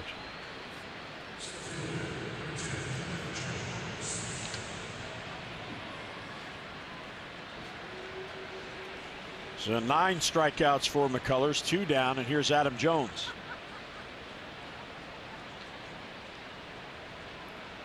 Adam has struck out, stranding, or not stranding, but 2 men were on in scoring position when he struck out. And he is also grounded out. Well, there were runners at second and third when he struck out. So it was a huge out in the first, as played by Castro. Let's get a look at our Jeep inside the numbers. Speaking of runners in scoring position, Astros haven't had a chance. Those are 0 for 4. So 4 for 23 coming into tonight. So now 4 for 27 in this series. I mean, get a base hit here. The numbers change. The scoreboard changes. Might even go to the bullpen. Nearly hit him. Yeah, I would think third start of the year, and maybe pitch count would be and the pitch count's a 102. So I'm sure they are looking at that very closely. Hoping he could get 1 more out to qualify for a win.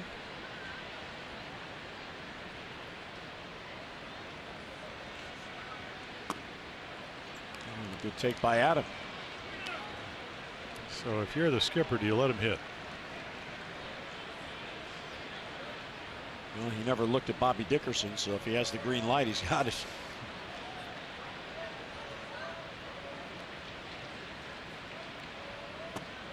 And instead he takes a walk. So the bases are loaded here on 3 walks in the inning, and that one a 4-pitch walk. So can Matt Wieters get a big base hit?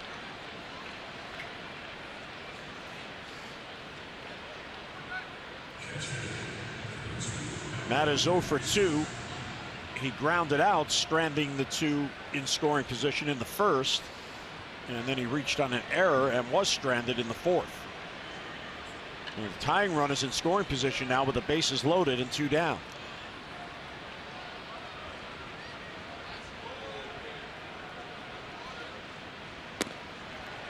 Curveball in the first pitch, and he misses. 0-1.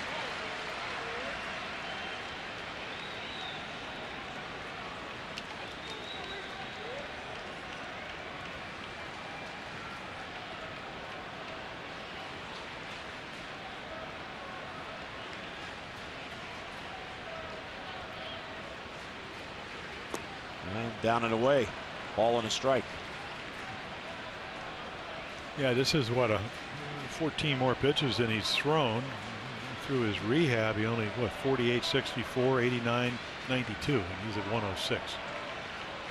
And the Orioles are hoping he's going to make a mistake. Line down the line, but foul.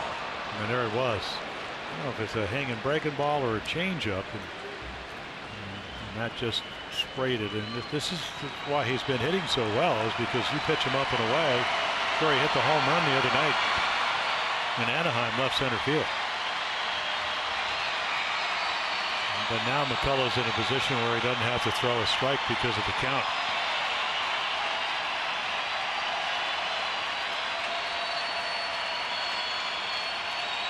One and two on Wieters. And he struck him out. And the Orioles strand the bases loaded. And 10 strikeouts for McCullers. Mid-fifth in Houston, Astros have the lead.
For the achiever in you, Alex Murphy at Delmarva, having a real good year for the Shorebirds. 283, 5 home runs, 24 RBIs, a couple of home runs yesterday against Greenboro, and he's had hits in 9 of his last 10 games. He was one of the 3 high school catchers that the Orioles drafted in 2013. Chance Sisco was in that draft. He's at Bowie. Jonah Heim was in that draft. He's at Frederick. And then Alex Murphy out of Calvert Hall. So you better learn to catch. That's one of the things. You want to come up the ladder in this organization and have a chance to play in the big leagues. First guy to tell you that would be Caleb Joseph. Again, you got to learn. You got to be able to call games, block. Sharply it to Giannis, who was up tight. And a 1-pitch out. Well, that'll work. Looks like they'll go to their bullpen. Gosman wants to hang around, and the way to be able to at least get in maybe the 6th, 7th inning here in the 5th with 86 pitches is have a quick inning. Color's still on the bench, but he's at 108 pitches, and it was a 29-pitch 5th inning. Well, the bottom line is he didn't give up any runs. He did not give in. Well, the way that inning went is how the Orioles have gone as of late. There were 6 batters in that inning. Not one put the ball in play. 3 walks, 3 strikeouts. Slow roller foul. Here's Michael Feliz. It looks like he'll come on and work the 6th. Yeah, he threw his, really good change. We saw Feliz. He was throwing 95 to 97 the other night.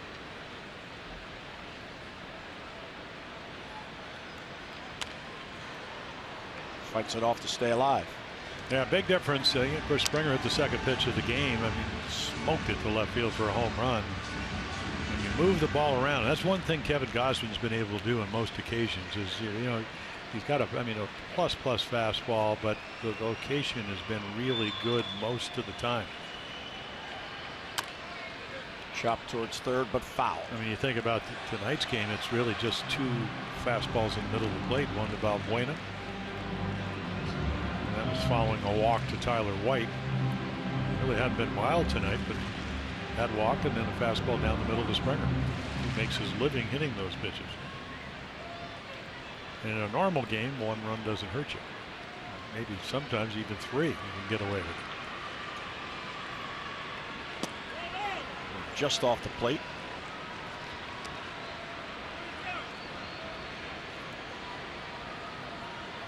Yeah, take a look, and if you're Greg Gibson, you want that ball presented to you a little bit better than that. So like that. The other one, it had a lot of late life, and Matt just kind of caught it. The catchers that go out there and just almost freeze the glove.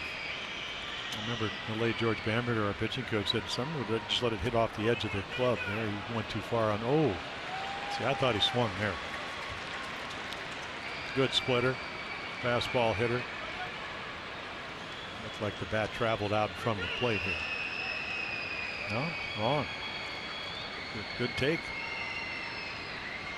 So here's another extended at bat. This will be the 8th pitch.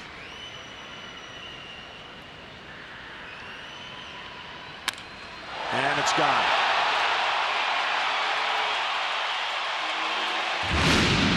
A 2-home run night for Springer, and it's 4-1 Houston.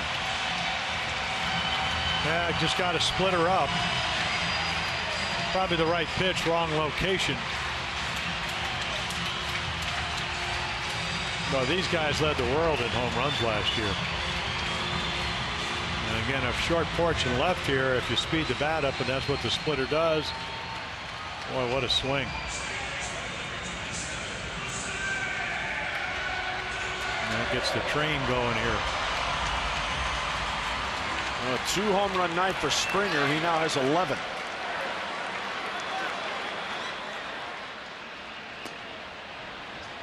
And Altuve swings through a breaking ball.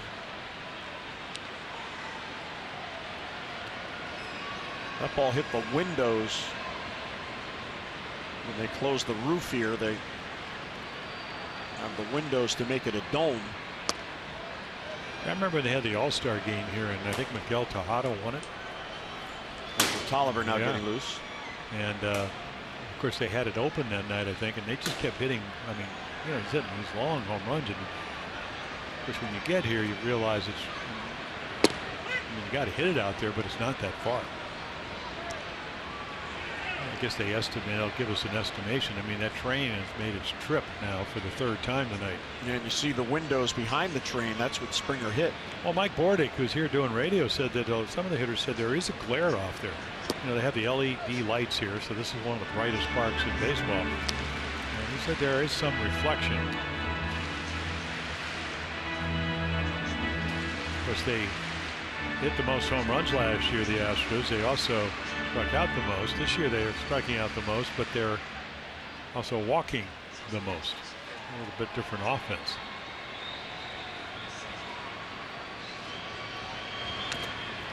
And foul. Altuve stays alive. Yeah, the irony of it tonight is for Kevin Gausman, he's had his best breaking ball since his first start of the year. It was a really good curveball. But some teams hit the fastball a little bit better. I found that out. That's where I learned to throw a slider. Watch Tom Phoebus come up, throw 2 shutouts in his first starts in the big leagues in 1966. Baltimore native. Said, I need to come up with that pitch. Wow. Altuve can't catch up, and he throws the bat in disgust. Well, I think he thought there were 2 outs. Now just pick it up on the way. 98 down and away. Overmatched him. I'm sure he tried to throw it there, but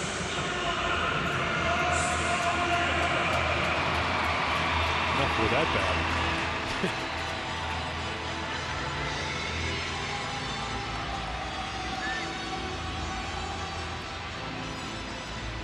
Gausman now at 100 pitches. Carlos Correa now, he's 0 for 2 with a couple of strikeouts.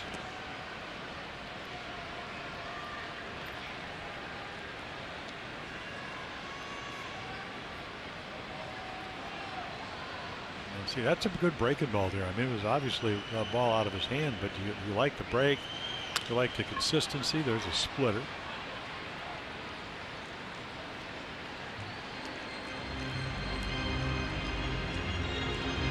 I think the other side of the coin for Kevin, he's had so much success with his fastball that you really don't have to feel like you have to use all your pitches.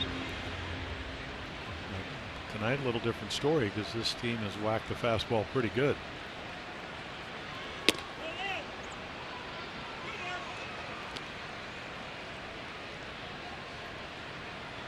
Kevin has struck out 7. He has walked only 1. The 1 walk did score. And all the runs coming in on the 3 home runs. A 2-run shot by Valbuena and 2 solos by Springer. And the Orioles have only 1 hit and have struck out 10 times. They've left 7 men on base. Davis has it. He'll go to the bag unassisted, and the inning will end. Astros add a run on the second solo home run by George Springer through 5. Gausman and the Birds down 4-1.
In the game, it's Miller time, brought to you by Miller Lite. Mark Trumbo in his first at-bat in the second inning, a long home run, which at the time tied the game at 1 for Mark, his 14th of the year. But that is the Orioles' only hit in this game, which has led to its only run.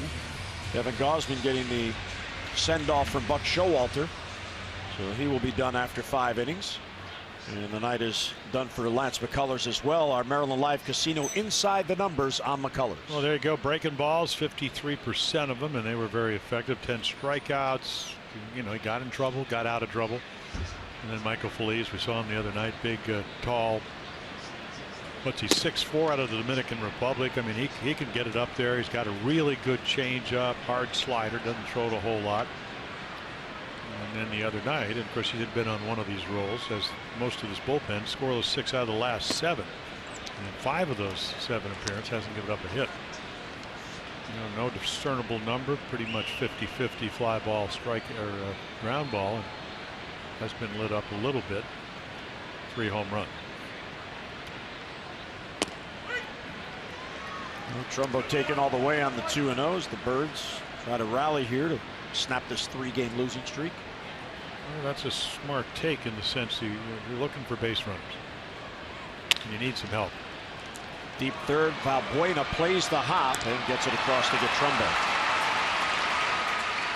And then what do you get it? 2-1. Breaking ball. And not a bad one.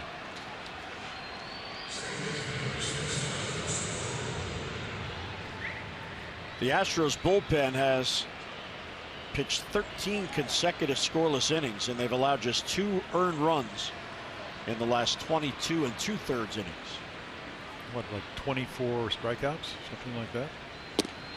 Well, they had 16 and 7 1/3 up until last night. Lights out bullpen.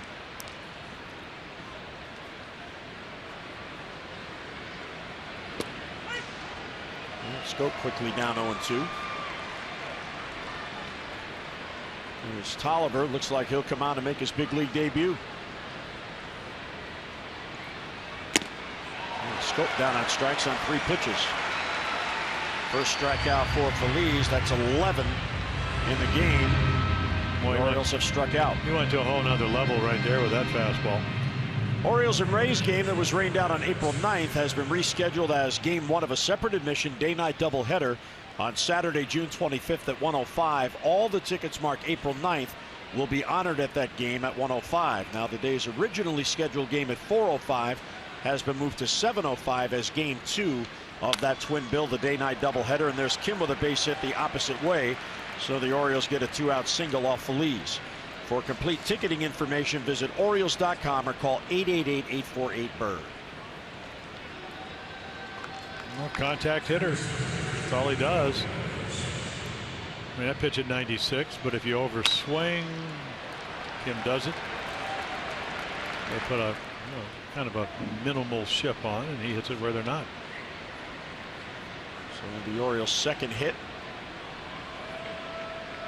There's Paul Janisch getting a start tonight at third base.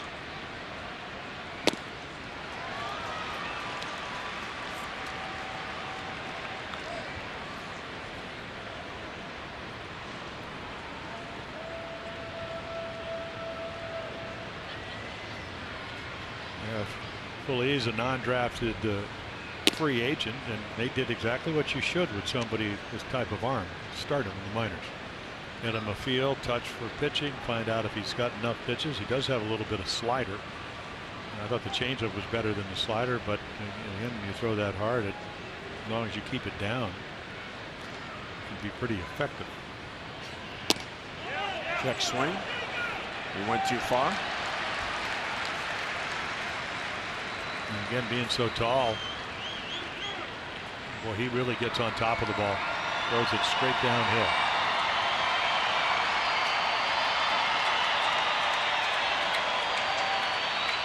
So ahead of Janisch, 1-2.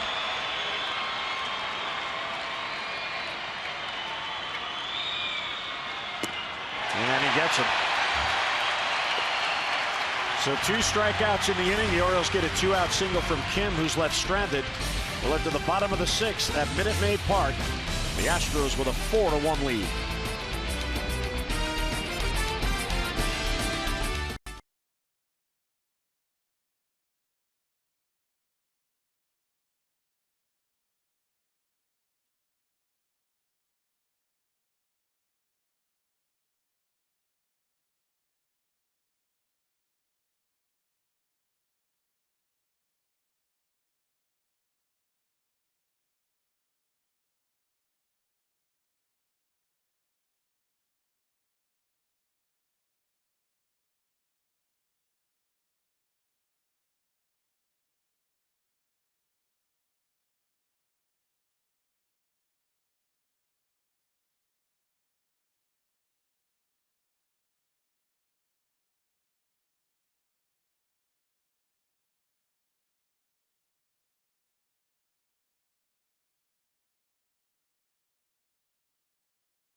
Kevin Gausman hurt by the 3 home runs, 2 by Springer, 1 by Valbuena, who's hit home runs in 3 straight games. Now our Jiffy Lube pitching change, brought to you by Jiffy Lube, where participating stores now do brake services. Stop in and let Jiffy Lube inspect your brakes today. Major League debut, Asher Tolliver, coming out of Double-A Bowie, where he had very good numbers. A lot of strikeouts. The book I got on him was somewhere between 90, 93, 4. Really good changeup, better changeup than breaking ball. So major league debut. Got to be pretty exciting. And of course, your job when you come out of the bullpen and as a long man, coming here to pitch the 6th inning, try to get some outs and hope your team will come back. He'll face Colby Rasmus. Swing and a miss. Yeah, he started warming up and winding up, and Rasmus started swinging. And they throw the pitch out of play, so he'll have a souvenir. A man out of Little Rock, Arkansas. Upstairs with a 95. A little adrenaline going. Well, they said he's got a good arm, and you know the breaking ball can be a little inconsistent. It's one of those breaking balls when you have 93 to 95. If you can just get on top of it and make it go down, I would imagine it'd be awfully effective. Just off the plate. At 96. So, he's not a big guy.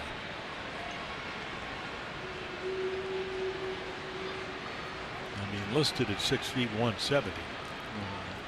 A little bit more mule money here than Double-A Bowie. So by the end of the Cleveland trip, he might. And there's a breaking ball, and it was a good one. That's all you need to do. I mean, if you can establish your fastball 93 to 96 and then throw a slider out of the zone when you get ahead, how are the Orioles getting up all these strikeouts? That's what the opposition's doing. Tolliver does it to the Astros. And Greg Gibson flipped that ball out of play. So he has a souvenir for the first strike he threw, and now he has a souvenir for the first strikeout as a big leaguer. Evan Gattis takes a strike.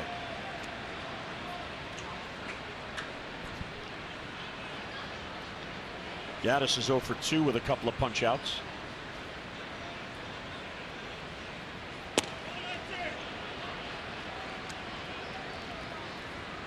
Yeah, not too many little guys. I mean, the one guy that won a Cy Young Award, one of the better left-handed starters, was Ron Guidry. Great extension. I mean, he wasn't much. Probably the same size as Asher Tolliver. Slap foul the other way. Well, he told us the story last night about Monday in Hartford, Connecticut, when he found out he was coming here. The team had lost a tough 13-inning game, the Bay Sox, and Gary Kendall called all the players to come together in the locker room. Tolliver thought Gary was going to say, "Up, tough loss, stick with it, we'll get him tomorrow." And Gary Kendall said, "Well, sometimes things are tough and you got bad news.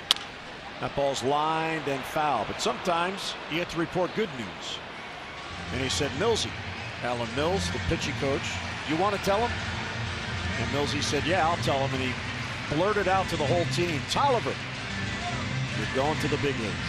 And his teammates all went nuts for him. So a great story, and nicely done by Gary Kendall and Alan Mills. That ball's ripped down the line, but foul. I think that was a changeup. And you get an idea. They're late on your fastball, and it's not that you can't throw the change. We're talking about there's just minor league numbers. A lot of games. 75 of those games, by the way, were at Bowie. And he also had one start. How did he snuck in that start back at Frederick in 2013. And there's a good changeup. Manny charges and gets him by a stride. Yeah, so my point was, if the guy's late on your fastball at 93, 95, you throw the changeup, you just can't hang it. And then when he comes back-to-back changeup, bad one, rip foul, good one, ground ball to short. Well, the fact that Brian Mattis struggled, and he had the injury, making a lot of money. I mean, Buck Showalter was actually pitching with one less guy. He just couldn't trust him. So again, they orchestrated the trade with Atlanta. Brian will make up his mind. He'll clear waivers, and then decide where he wants to pitch, and we wish him well. And again, his inability to pitch as well as he's capable of opens up the door. And not only for Tolliver, but for anybody else at the minor league level. I certainly hope that he has some success.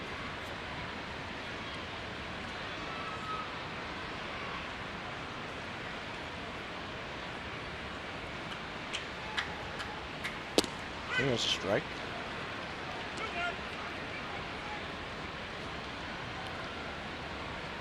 Yeah, Matt Wieters just puts down breaking ball 2-0, and he, for a guy that doesn't have a good breaking ball, his breaking ball's been pretty good tonight. And that'll work. 94 down and away. Well, that Bowie team also has Donnie Hart, who's 1-0 with a 1.71. 23 Ks, 2 walks in 21 innings. Of course, Chris Lee, the starter, having a big year. He is 5-0, 2.98, and they made a few player moves today. And Jimmy Yacobonis, who's out of St. Joe's in Philadelphia, he got promoted from Frederick to Bowie today. He's a back end of the bullpen reliever. And it's upstairs, ball 4, so there's a 2-out walk.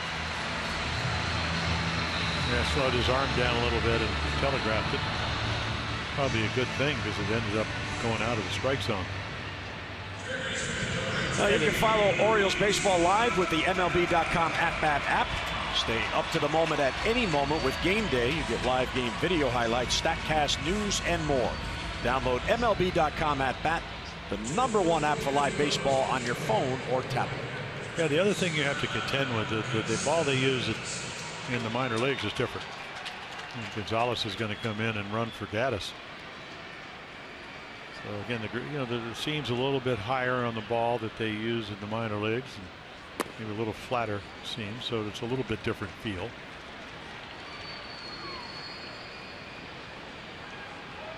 I would think it would make the ball feel a little bit bigger, and maybe more difficult to spin.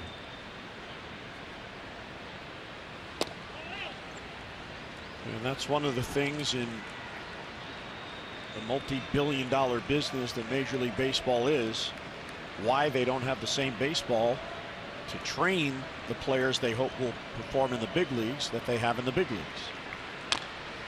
Well, you would think it'd be a cost thing because the ball, this ball is made in Costa Rica, American League and National League ball, Major League Baseball, and other one I think is made in China.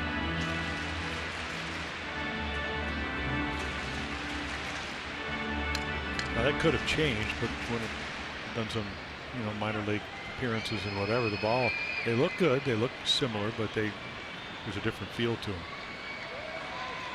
And that's what pitching's about. He's a good slider. Well, it just would seem that with everything at stake at the big league level that you'd want the prospects learning with the big league baseball.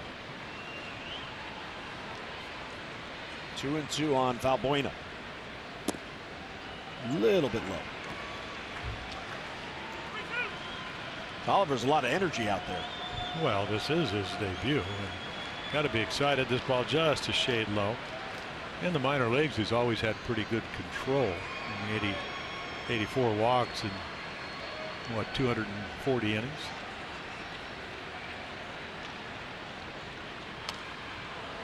But a little different up here because you maybe make that pitch at 92. Of course, the count at 3-2, runners running, and down there they swing through it. Here they foul it off, force you to make another quality pitch. Totally different. And it becomes even more difficult the more they see you. I'm sure they have some kind of scouting report on Asher, but strikes out Valbuena, who has been a thorn to the Orioles in this series. Looks like his family here in Houston to see the debut of Asher Tolliver. So he strikes out 2 in the inning and works around a 2-out walk.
Highlights George Springer, 10th home run, leading off the game off of Kevin Gausman. And then McCullers, who would go 5 innings with 10 strikeouts, would walk the bases loaded in the 5th and strike out the side in the 5th, and then Springer would hit a splitter for the 4th run. Valbuena hit a home run in between. Those are your Geico game highlights. Geico 15 minutes can save you 15% or more on car insurance. Visit geico.com for a free rate quote. So Asher Tolliver gets through his first big league inning. Feliz stays on. Orioles down by 3, need base runners. So chopper to third. Valbuena gloves. The long throw is high, but Marwin Gonzalez with a stretch gets it for the out. Yeah, Luis Valbuena, it looks like he's going to throw the ball over the first baseman's head, but they come down a little bit out of his hand. It looks like the throw is going to be high. You know, we saw him as second baseman in Cleveland. He's played all over the place, and then Luis Gonzalez a little bit taller, pretty agile, very good utility player. This makes the play easier. And Feliz, again, I mean, if you're going to look at a 6'4" guy, I mean, he's got a nice windup. Look how tall he stays. Stays over the rubber and then throws downhill. And there's your breaking ball. And he doesn't throw it a whole lot. Oh, Manny will sit on 95 to 97 right here. And he misses. Well, you need to walk. You got the heart of your lineup coming up. You need a little bit of help. A little bit difficult, as we mentioned, scoring runs. That's an understatement.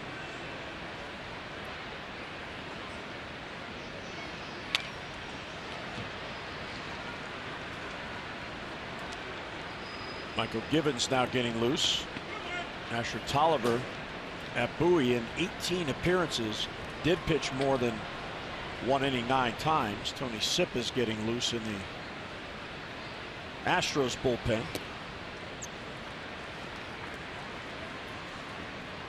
Manny gets to count the 3-1, and Manny's been up 3 times tonight. He has walked all 3. Well, again, I mean, you want to be aggressive here if you get your pitch, but it has to be your pitch. Otherwise, run the count to 3-2. You're probably going to get a fastball, make it be a strike, otherwise take the walk.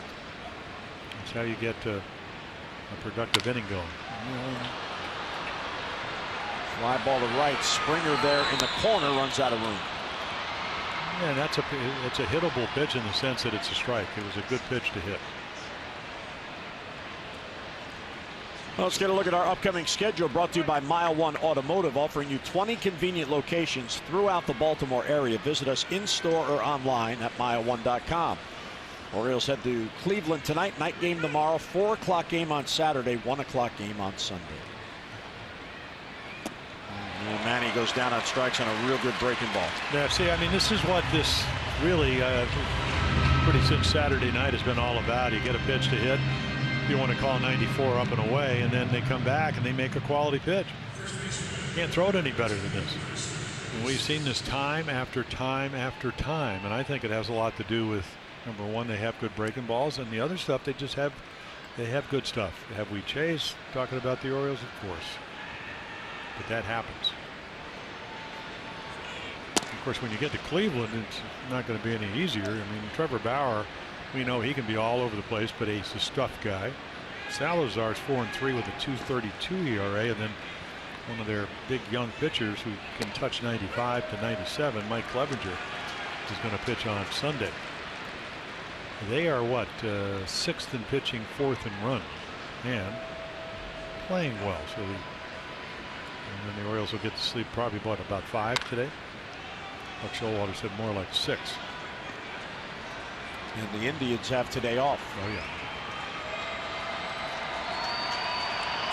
Yeah, we'll see if the bats wake up in Cleveland. We'd like to have them wake up before they get out of Houston.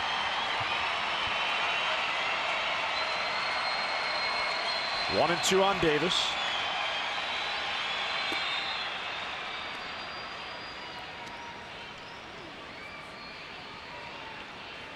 Yeah, we haven't seen the good changeup from Feliz, and he's got a good one. And he just ran him off the plate. And a good take for ball 3.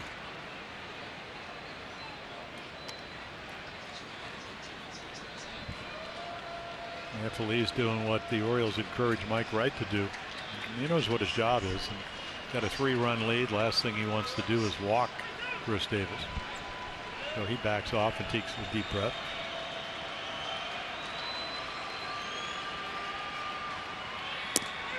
Oh, strike 3 call. Davis thought he had ball 4. He was starting to go to first base. So a 3-up, 3-down inning. First time tonight the Orioles have gone in order. 7th inning stretch at Minute Maid Park, 4-1 Astros.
On Madison is brought to you by PNC Bank for the Achiever in you, and by Ocean City, Maryland. Let us show you a good time in Ocean City, Maryland. Book now at OCOcean.com. Cal's at the game. I didn't know Cal was in town. Well, Asher Tolliver's here. He probably has some family coming. I remember we used to play down in Dallas, and I think Houston actually maybe closer to Little Rock than Dallas is, but Brooks's brother Gary would always come to the games for the series. Pitch well. Let's see now that the adrenaline is calmed down.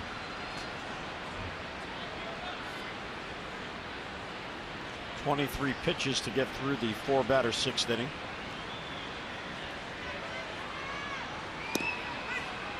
I mean, his best command pitch. I mean, he's made some good pitches with a fastball, but for a guy that was supposed to have an iffy slider, it's been great today.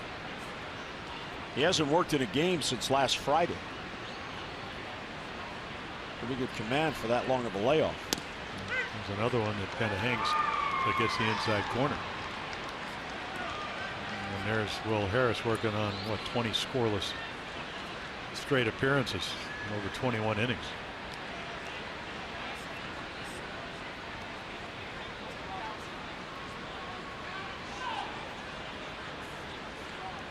And you know Jason Castro, who's catching, is not going to argue on a questionable strike when his team's got a 3-run lead. Been around long enough to know that.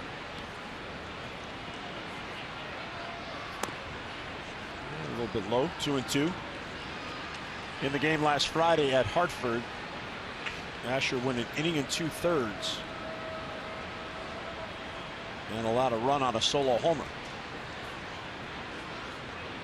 He's had 2 outings this year of 3 innings in relief. Strike 3 called on the outside corner. Well, if you're Buck Showalter and you want a left-hander, and he's going to come out because I think he's got to be real happy, but you want a left-hander, can throw strikes, can he get lefties out, and the bonus, can he get righties out? So he's going to depart. He does a terrific job. Nice major league debut. So Tolliver leaves to applause. Job well done.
Chris Tillman about his big league debut. Once upon a time, Chris had his big league debut. All smiles for the rookie. And our PNC Inside the Numbers bullpen ERA leaders in the American League. Well, there you go. And of course, the Royals, that's how they got to the World Series. The White Sox were leading for a while. The Orioles up there in the group, and then the Mariners having a terrific year. And the Red Sox, because they have some guys who are going to get well, and that bullpen will probably be better. But Michael Gibbons was terrific the other night in the 13-inning game. So again, a lot, good assortment. The left-handed number came down a little bit. He was able to get a couple of lefties out. First ball swinging is Marisnick, and the right field line foul ground. Nobody can get there. And it's a row back. Yeah, it almost looked like Rickard. I'm not sure he could have caught it anyway, but I don't think he saw it real well. He kind of hesitated, but again, you got the roof, you got the white ball, you got the cement. I'm sure you do a head first dive into the seats.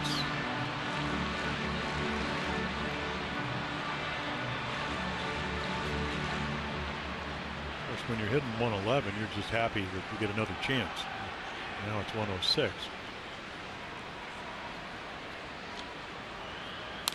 Breaking ball popped up.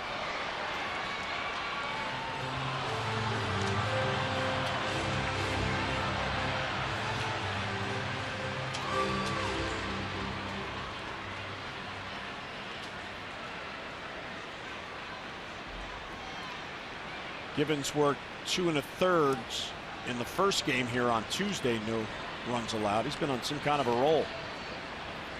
Well, I mean, he's lights out against righties. Lefties, it's a matter of making better pitches. Maybe using the changeup a little bit. Line down the right field line and fair. And it deflects off the facade. Rickard has to run it down. Marisnick could fly. He's thinking 3. Here's the throw from Schoop. The tag. He is out at third base. Oh, what a throw from Schoop. And he's wondering, how did that ever happen? Well, I'll tell you how it happened, because this is what the Orioles do. I mean, when you have key personnel that are very talented, and you understand what you need to do, and they're maybe saying maybe they're going to say that was a ground rule double. But right here, hit the cutoff man, and watch Schoop's arm. You can't outrun this arm. And right there, Giannis just waiting. I mean, he's saying he's safe. Now the ball beats him. Did he get the glove there? I don't know. Should have just whacked him in the face. Runners don't like that, but you try to put a gentle tag on. He might have gotten the right hand in there. I don't know if there's enough to change, but I think they're probably going to challenge it. Why not? Love to add some runs. He's saying he's safe. And maybe your first inclination is that they think it may have been a ground rule double that wasn't called. Yeah, I think that's by Ed Hickox. Yeah, Buck Showalter's out asking him, saying you need to look at that too, because then, I mean, obviously you would rather have a runner at second than third. So was the ball interfered with? If you touch it, it's two. I mean, hit right on the chalk line, I believe. Yeah, I mean, that's nice. Yeah, he's safe. I'm telling you, base runners don't like this. Bobby Grich. But he's out there. Yeah. The arm came off. But again, that's kind of a gentle tag by Paul Janisch. Bobby Grich used to put his knee down when he was at second base. Yeah. Watch after. See, so if he just it gives him a swipe tag, and even if he knocked his helmet off. Right there, he's out. So he's out. So maybe they want to go back and look. Now, Buck, if he knows that, he's saying, hey, we'll just take the play. Otherwise, they'll have a runner at second. Again, safe because he really had a nice slide, but then he overslides the bag, sustained the tag, and he's out. I'm sure Bobby Dickerson will talk to Paul Janisch and just say, knock his helmet off. Because, again, you just, the way it is now, you just have to really, I mean, you got to swipe it down. You have to sustain the tag. If you happen to tag him in the face, whatever, that's just the way it is. That's head first slides. But what a throw by Jonathan Schoop.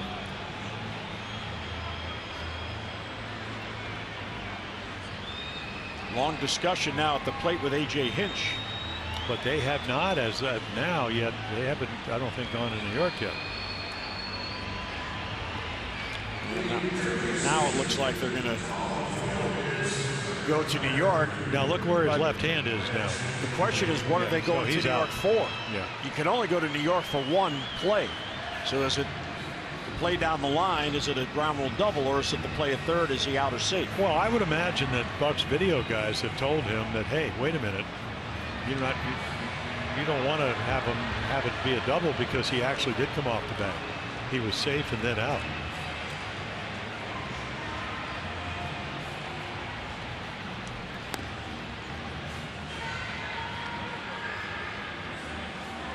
It would be kind of nice. So there, I mean, right there, I mean, the hand comes off.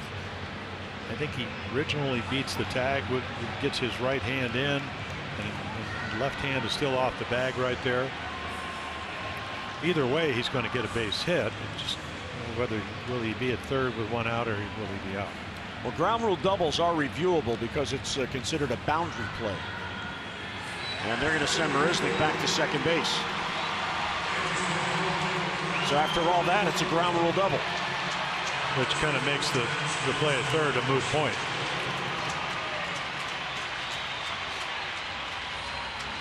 And Jonathan doesn't get an assist.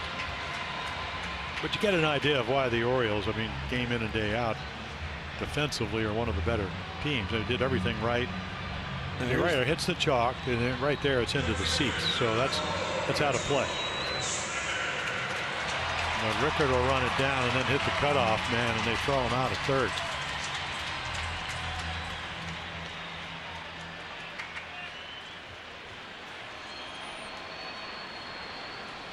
So it's a one-out double. And here's Springer, who's had a big night.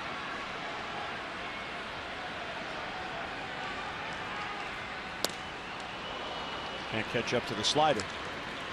Yeah, it's almost like you wish sometimes that they would do like when you protest a game, they go back and they actually call upstairs and say why they're protesting. What are we actually challenging? So everybody could maybe even anticipate it more.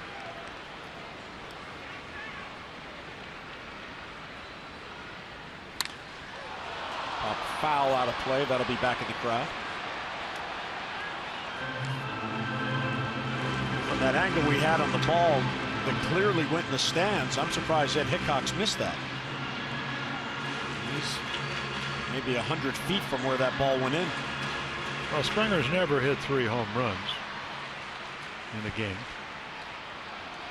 So anytime a guy hits 2, and this is what you're talking about right here, right off the chalk line, and then I mean, that's pretty obvious that it went into the seats. And he went too far on the slider. Real good one there for Michael Gibbons, and 2 away.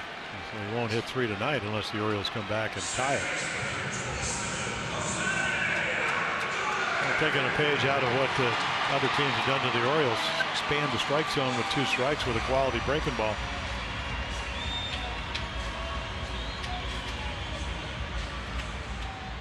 Here's Jose Altuve now with a runner at second and 2 down.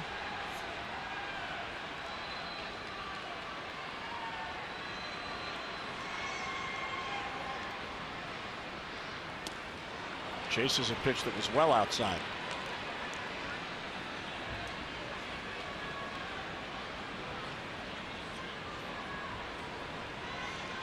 Altuve singled to right field in the third to snap an 0 for 18.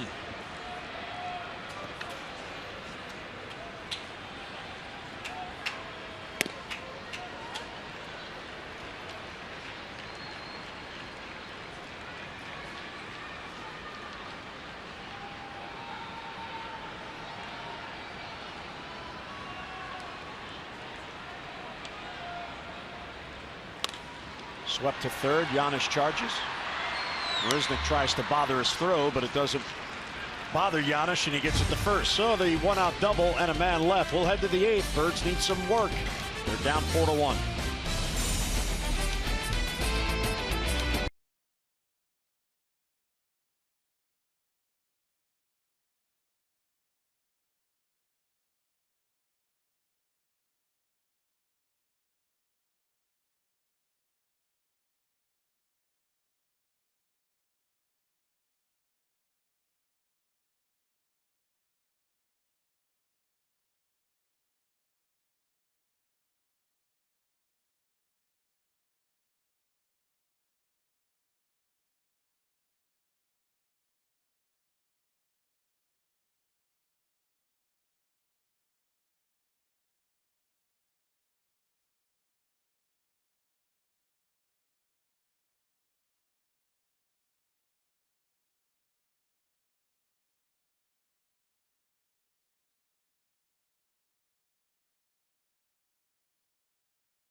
To join us tomorrow, more O's action. Mike Wright will take them out against Trevor Bauer. As we head to Cleveland, our coverage on MASN 2 begins at 6:30 with O's Extra presented by Jeep. And then game coverage at 7 o'clock. We've got all the access you need right here on MASN. There you go, Mike Wright and Trevor Bauer. Bauer actually was put in the bullpen. Mike Wright, they always think about maybe he would be better suited there, but they're going to start against each other tomorrow night. You can see similar walks and hits per innings pitched. And the ERA maybe a little higher for Mike Wright. So Will Harris comes on, as we mentioned, 20 consecutive scoreless appearances, 21 innings.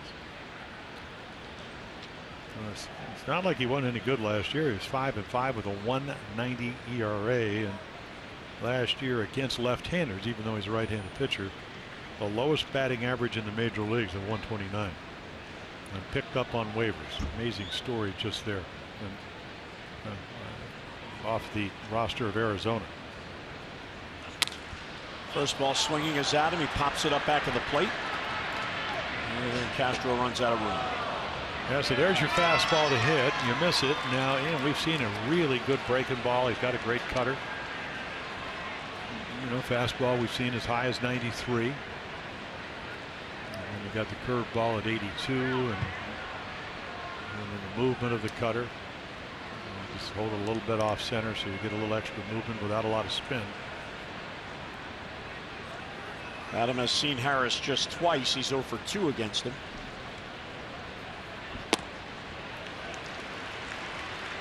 Nothing in 2. I just don't think you see the ball. Big tall guy hides the ball because he closes his front shoulder and then throws right over it. kind of bet the ranch is going to be a 12-6 curveball. And it was. So Adam down on strikes for a second time tonight. That is the 15th strikeout by an Oriole batter tonight. Well, check out this hook, and of course, you know, he had maybe a couple of pitches to hit, didn't hit them, and then, I mean, it's a combination of really good execution of their pitches and the fact that Orioles keep missing pitches to get to 2 strikes. And when you put those together, it gets to be real frustrating for pretty much everybody involved. If you're watching, you're going, boy, is it that hard? Well, lately it has been. Davis takes ball 1. I mean, that's 15 strikeouts tonight. Only in the 8th. I mean, that's 15 times you didn't put the ball in play. 15 times you didn't have a chance to hit. 15 times they didn't have a chance to make an error or a misplay. 15 times you didn't get to advance the runners. I can go right down the list, and they're not trying to do it. It's a combination of a bunch of stuff. And you know, the good news, you go to Cleveland. The bad news, you get in around 4:30, but you'll be out of Houston. And there's a base hit from Matt Wieters, so he extends his hitting streak. You know, and the 2 times he had, and he's been red hot, that he had a chance to drive in runs back in the first.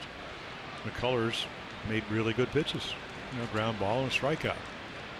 So it's not like the Orioles can't hit. It's just it's a combination of really good pitches, and when you don't, it's a fastball right down the middle. And look at this, pretty easy, isn't it? He's been hot, puts a nice swing on it, you got yourself a base run. Just lately they haven't been getting those kind of pitches when they need to be able to produce. You know, Matt now is hitting 7 straight games. Here's Trumbo. Away 1-0. Mark Holmert in the second. He's responsible for the Orioles' only run. The Birds have only 3 hits in this game.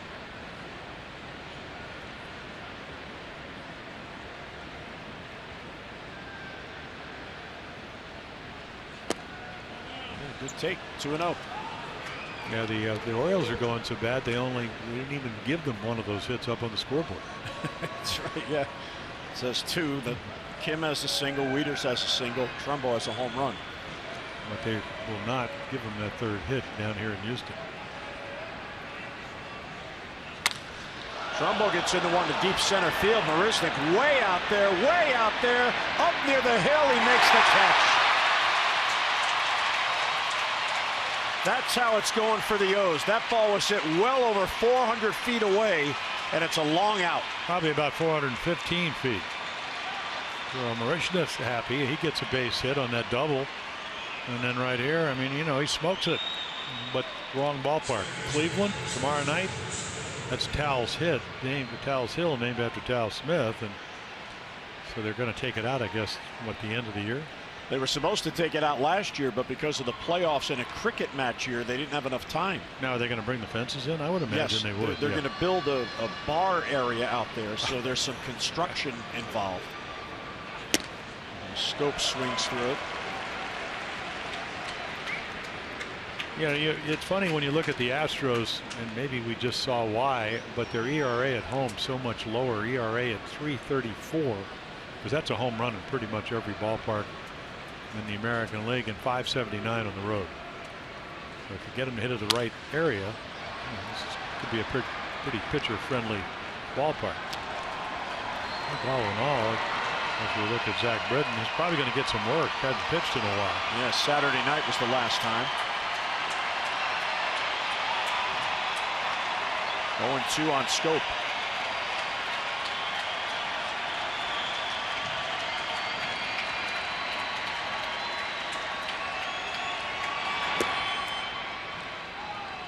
Yeah, I mean, those are just above average curveballs. You always, you know, guys have fastballs and curveballs and sliders and changeups, but you know, how do you rate him?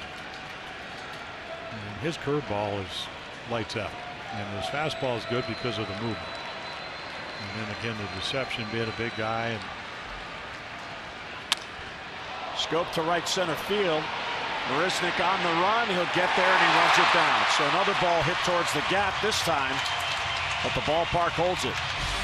So 2 well-hit balls, nothing to show for it. A base hit, 1 left. Mid-8th, 4-1 Astros.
Be reproduced or retransmitted in any form, and the accounts and descriptions of this game may not be disseminated without the express written consent of the Orioles.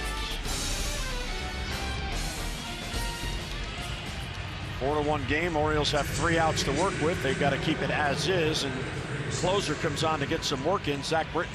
Yeah, sinker ball deluxe. You know, he's former starter, arm injuries, kind of fought through those. Great offseason program. 12 out of 12, not a save situation when you're trailing. But they certainly hope that over the weekend he'll get some in Cleveland.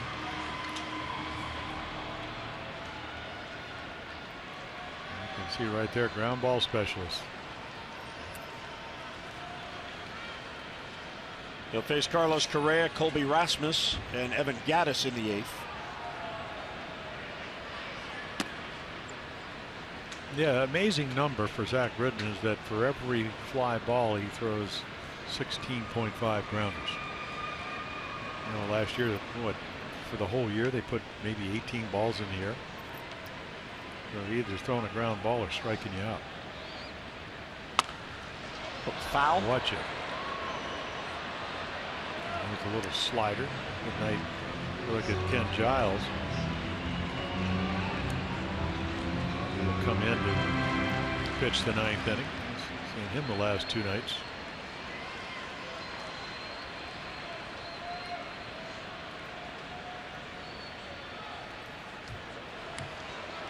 Bounces the sinker in there. Orioles in the 9th inning, trailing by 3, have Kim, Janisch, and Rickard due up. Potential home run bats off the bench. Alvarez a lefty, Reimold a righty.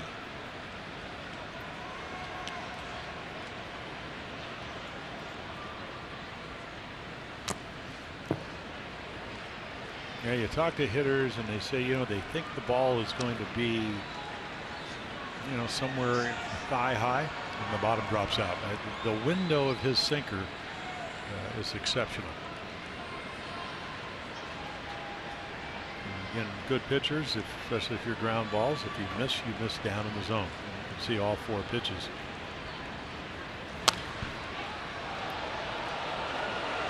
Well, this is an education for Carlos Correa, who has never faced Britton. I was actually thinking, I wish this wasn't the case, because they will play in Baltimore. And, you know, I know why he's in there, because he hasn't pitched since Saturday, but I think it'd be better if you didn't see him. You know, they want to add runs, and you know, Zach wants to get outs and limit the amount of pitches he throws in this inning. And there it is. I mean, you think it's going to be a strike, and the bottom drops, and it goes straight down. And that's, you know, that's all the exercise. That It's funny, Dom Chidi was talking about how they started working out in November. Chris Tillman, who has had a terrific year, along with Miguel Gonzalez and Zach down in Sarasota. So the illusion of the strike turns out to be a ball, and that's where he gets his success. That is the 12th strikeout by an Astros hitter in this game. Well, they're trying to keep up, and they're failing. Colby Rasmus has struck out twice. Breaking ball for a strike. A good night to use the slider. Usually doesn't throw it when he has a lead. Rasmus is 2 for 13 against Zach. One of those two a homer. Rasmus, former Blue Jay, so in the AL East a lot more opportunities. Feldman has joined Giles.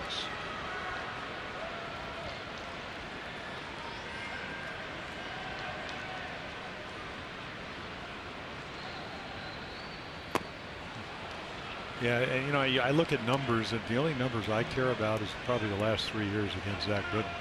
There are some numbers when we look at stats when he was a starter, and he had those 2 bad games, like one against the Red Sox, one against the Yankees, where he gave up 6 or 7, didn't even get out of the second inning when he had the shoulder problem. So when you get to the recent numbers, it's kind of more what you're going to see. Very difficult to hit.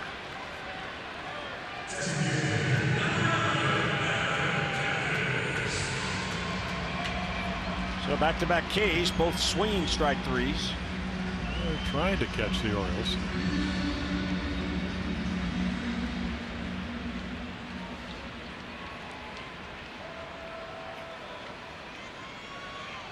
Here's Evan Gattis, who is 0 for 3 with a couple of strikeouts.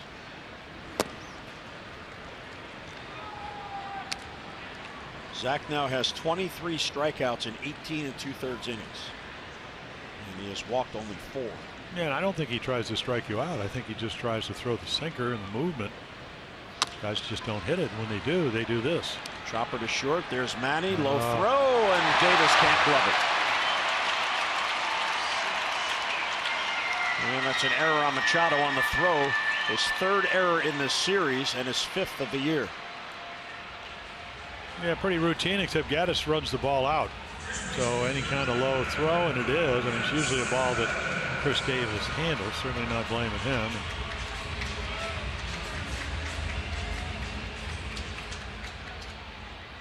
Astros get a 2-out base runner. They're very easy to maybe just lose a little bit of focus because of the way things are going.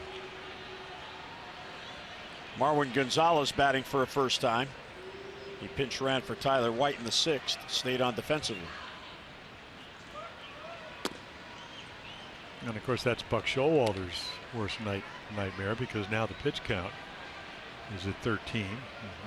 Would have much rather had everybody run off the field, get the bats, the helmets, and Britton get his work, throw 12 pitches, and be ready to pitch over the weekend.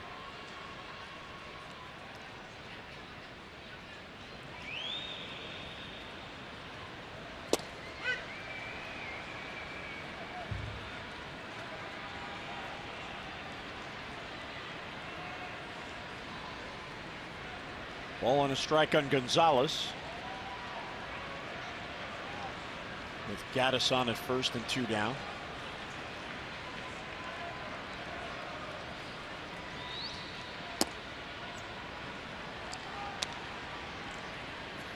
Now it just shows you how baseball is such a game of ups and downs.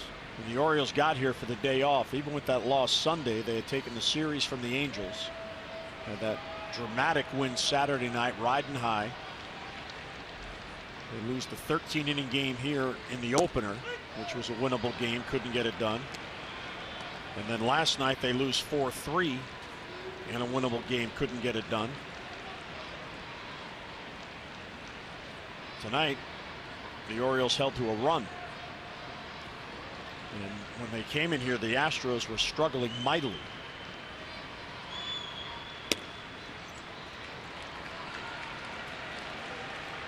As you mentioned, you hope when you get to Cleveland it turns right back around the other way.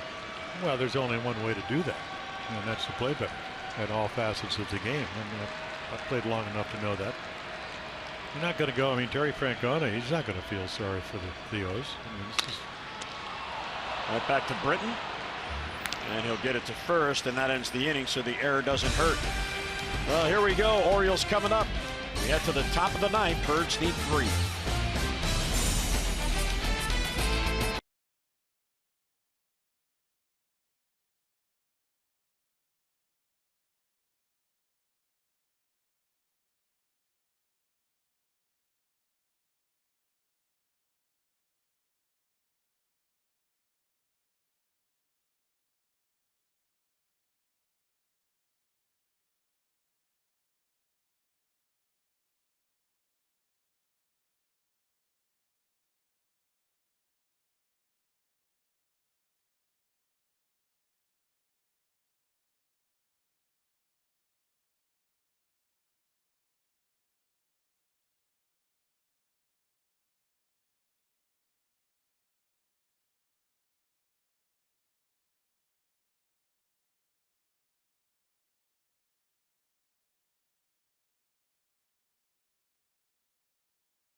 Matson is brought to you by Southwest. Transparency, low fares, nothing to hide. And by your Baltimore BMW centers. Visit BaltimoreBMW.com today for exceptional offers. The Ferris wheel downtown. Orioles need 3 to get even. Giles on for the save. Yeah, it came over, and you know, you told us the last couple of nights, so a lot of, what was a 6-for-2 trade. They wanted to get more velocity. Really struggled in the month of April. You know, last year 15 saves as a closer for the Phillies. Phillies not a very good team, so they make the trade. Wanted to get better, wanted to get younger. That's the same what they did with Cole Hamels. They got a bunch of players, 6 players for him. So we saw, you know, what, 95 to 97 power hook. And the Orioles got to hope that, you know, maybe he'll have an off night. None of these guys out of their bullpen have had that yet. I mean, they've been almost, well, they haven't given up a run. They've been perfect in that sense.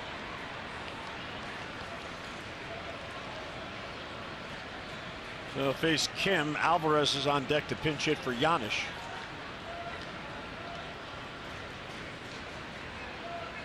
And it's down and in, 1-0. Yeah, I mean, I would think that Kim in the old days, what you would do to Young Soo Kim is that you'd pitch him away and you'd play him there. You know, here they play him. I mean, the shortstop, that's Correa's up the middle. So they actually, and they shift him to maybe a couple of steps to left. But I'd have everybody. I would take my right fielder, where he is, Springer would be over, and then my infield be the same way. And just throw him fastballs away. Say, try to hit it out of the ballpark and pitch to that. But they give him some holes, and he takes advantage of them. Good take, 2-1. He just looks to me like somebody, again, because of his background, you talked about, outstanding hitter in Korea, different league, pitching maybe not as tough, but his culture is, I'm going to make contact. I'm just not going to, striking out is not okay. Now, it doesn't mean he won't strike out, because that happens. But the approach is to put the bat on the ball. Well, he struck out once tonight, but it's only the 3rd time in 35 at-bats that he has struck out. And it took him McCullers curveball that almost hit his back leg. That's how good it was. Now, he may strike out here, but he's going to cut his swing down, and looks like they're going to go with a high fastball. It's a foul behind Bobby Dickerson. Well, that's a little Ichiro swing. You know, make contact. kind of what hitting's about. Oblong back, round ball.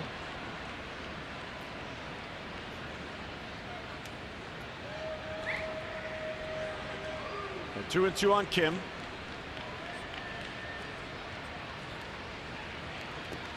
Good take, ball 3. I mean, what do we have? 24 outs by the Orioles, 24 outs by the Astros, and there's been 28 strikeouts. Orioles have struck out 15 times. So that means 13 only, for the Astros. only 20 times has the ball been put in play tonight.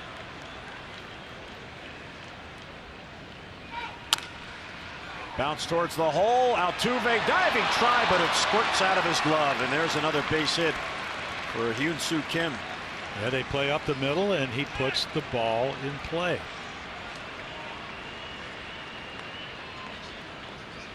And again, I mean, you know, you got to throw a strike. You got a 3-run lead. That's what Giles does. And again, you think Altuve's made, in fact, they've all made all the plays. Ball in and out of the glove. Had to go a long way. You've seen him make that play over the last 2 nights. And now they're going to pinch hit with Alvarez. Get a guy on, and you're in business.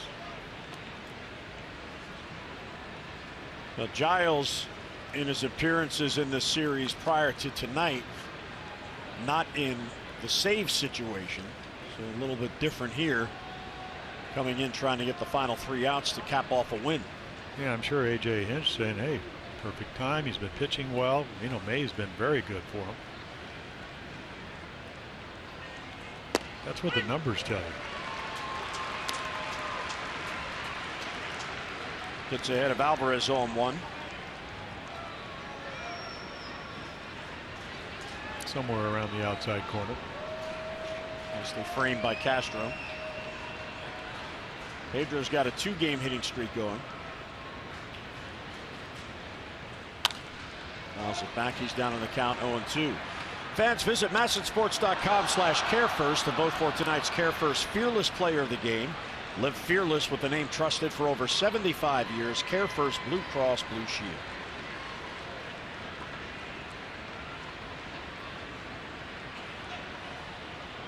Pedro in his last 9 games is just 4 for 28.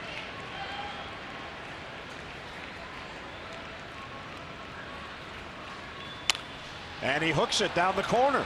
And that's going to be in for a foul ball. Wow, it just was foul. Yeah, probably 6 to 8 inches. Looked like it might be a Marishnik double who hit the chalk line. And just hooking. Yeah. Oh, yeah. Off the bat, it looked like it was going to get into the corner. Well, you get an idea. I mean, you know, we've been talking about all the strikeouts. Here's a perfect example. 2-strike curveball, not a good pitch. Just missed the double. Now, will he come back and make a better one? That's what they've been able to do. Pitch execution, big part of all these strikeouts. You know, stuff and, you know, quality of the breaking ball. Approach by the Orioles adds into it. There's a, you know, you lay off that pitch, and I mean, right here, you got to be thinking contact somewhere. Try to put the ball in play. They got the shift on. Whole left side of the field. It's vacant. And of course, they're looking for 3 outs, and you're looking for base runners. 1-2 on Pedro. Slap to left field over is Rasmus. He has it for the out. Well, we go back to the last 2 innings. You know, the Orioles actually have hit the ball well. Scope smoked one. Same with Trumbo. That ball hit right on the nose. So it's not a good result, but a better sign. Joey Rickard now. He is hitless on the night. Did draw a walk leading off the game. Orioles have left 9 men on in this game. They've been retired 3 up, 3 down only once. That was in the 7th inning by Michael Feliz.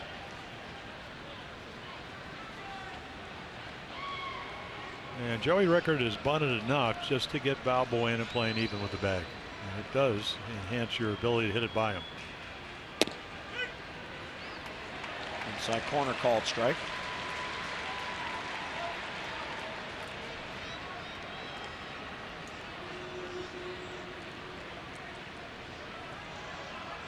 Joey's 4 for 21 on the road trip.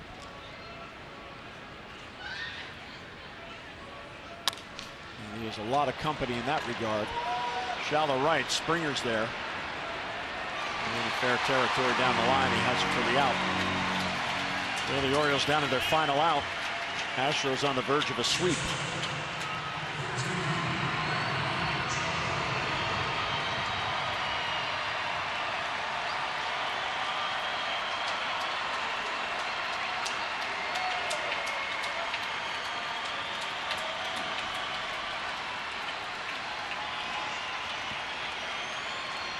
And he is 0 for 1 with a strikeout. He has walked 3 times.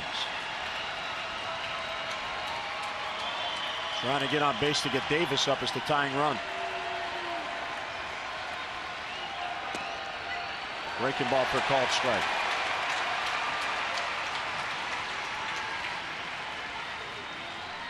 Yeah, a little backup breaking ball, not a good one, but once again, you can see Castro kind of yank it back into the zone, and Greg Gibson falling for it right in front of his eyes. Yeah, those are almost like reverse breaking balls. Supposed to go right to left, and they're backing up, but they went down.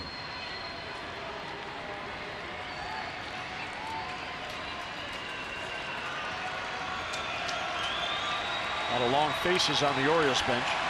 Oh, those faces would brighten up if Vandy can get on. Right field, pretty deep, back on it. Springer near the wall, reaches up, and it's off the wall in play. Kim is being sent, holding at first as Manny, and Kim scores. It's a 2-run game, and the tying run will come up. Yeah, Springer's such a good outfielder that you figured if it stayed in the park, maybe he'd run it down. But again, the ball hit real well, and he just slices it. And he's going to go back and maybe jump just a little, and then the ball over his head. I mean, he's a long way from the wall, but I don't think he had a whole lot of time to get back there. So the Orioles on the board for the second time, and it does bring the tying run to the plate. Chris Davis is 0 for 4 with 3 strikeouts. Ball 1. We saw Valbuena hit a home run to the opposite field. We were talking to him before the game. His power his power is everywhere. And what did he say? Just try to hit the ball where it's thrown.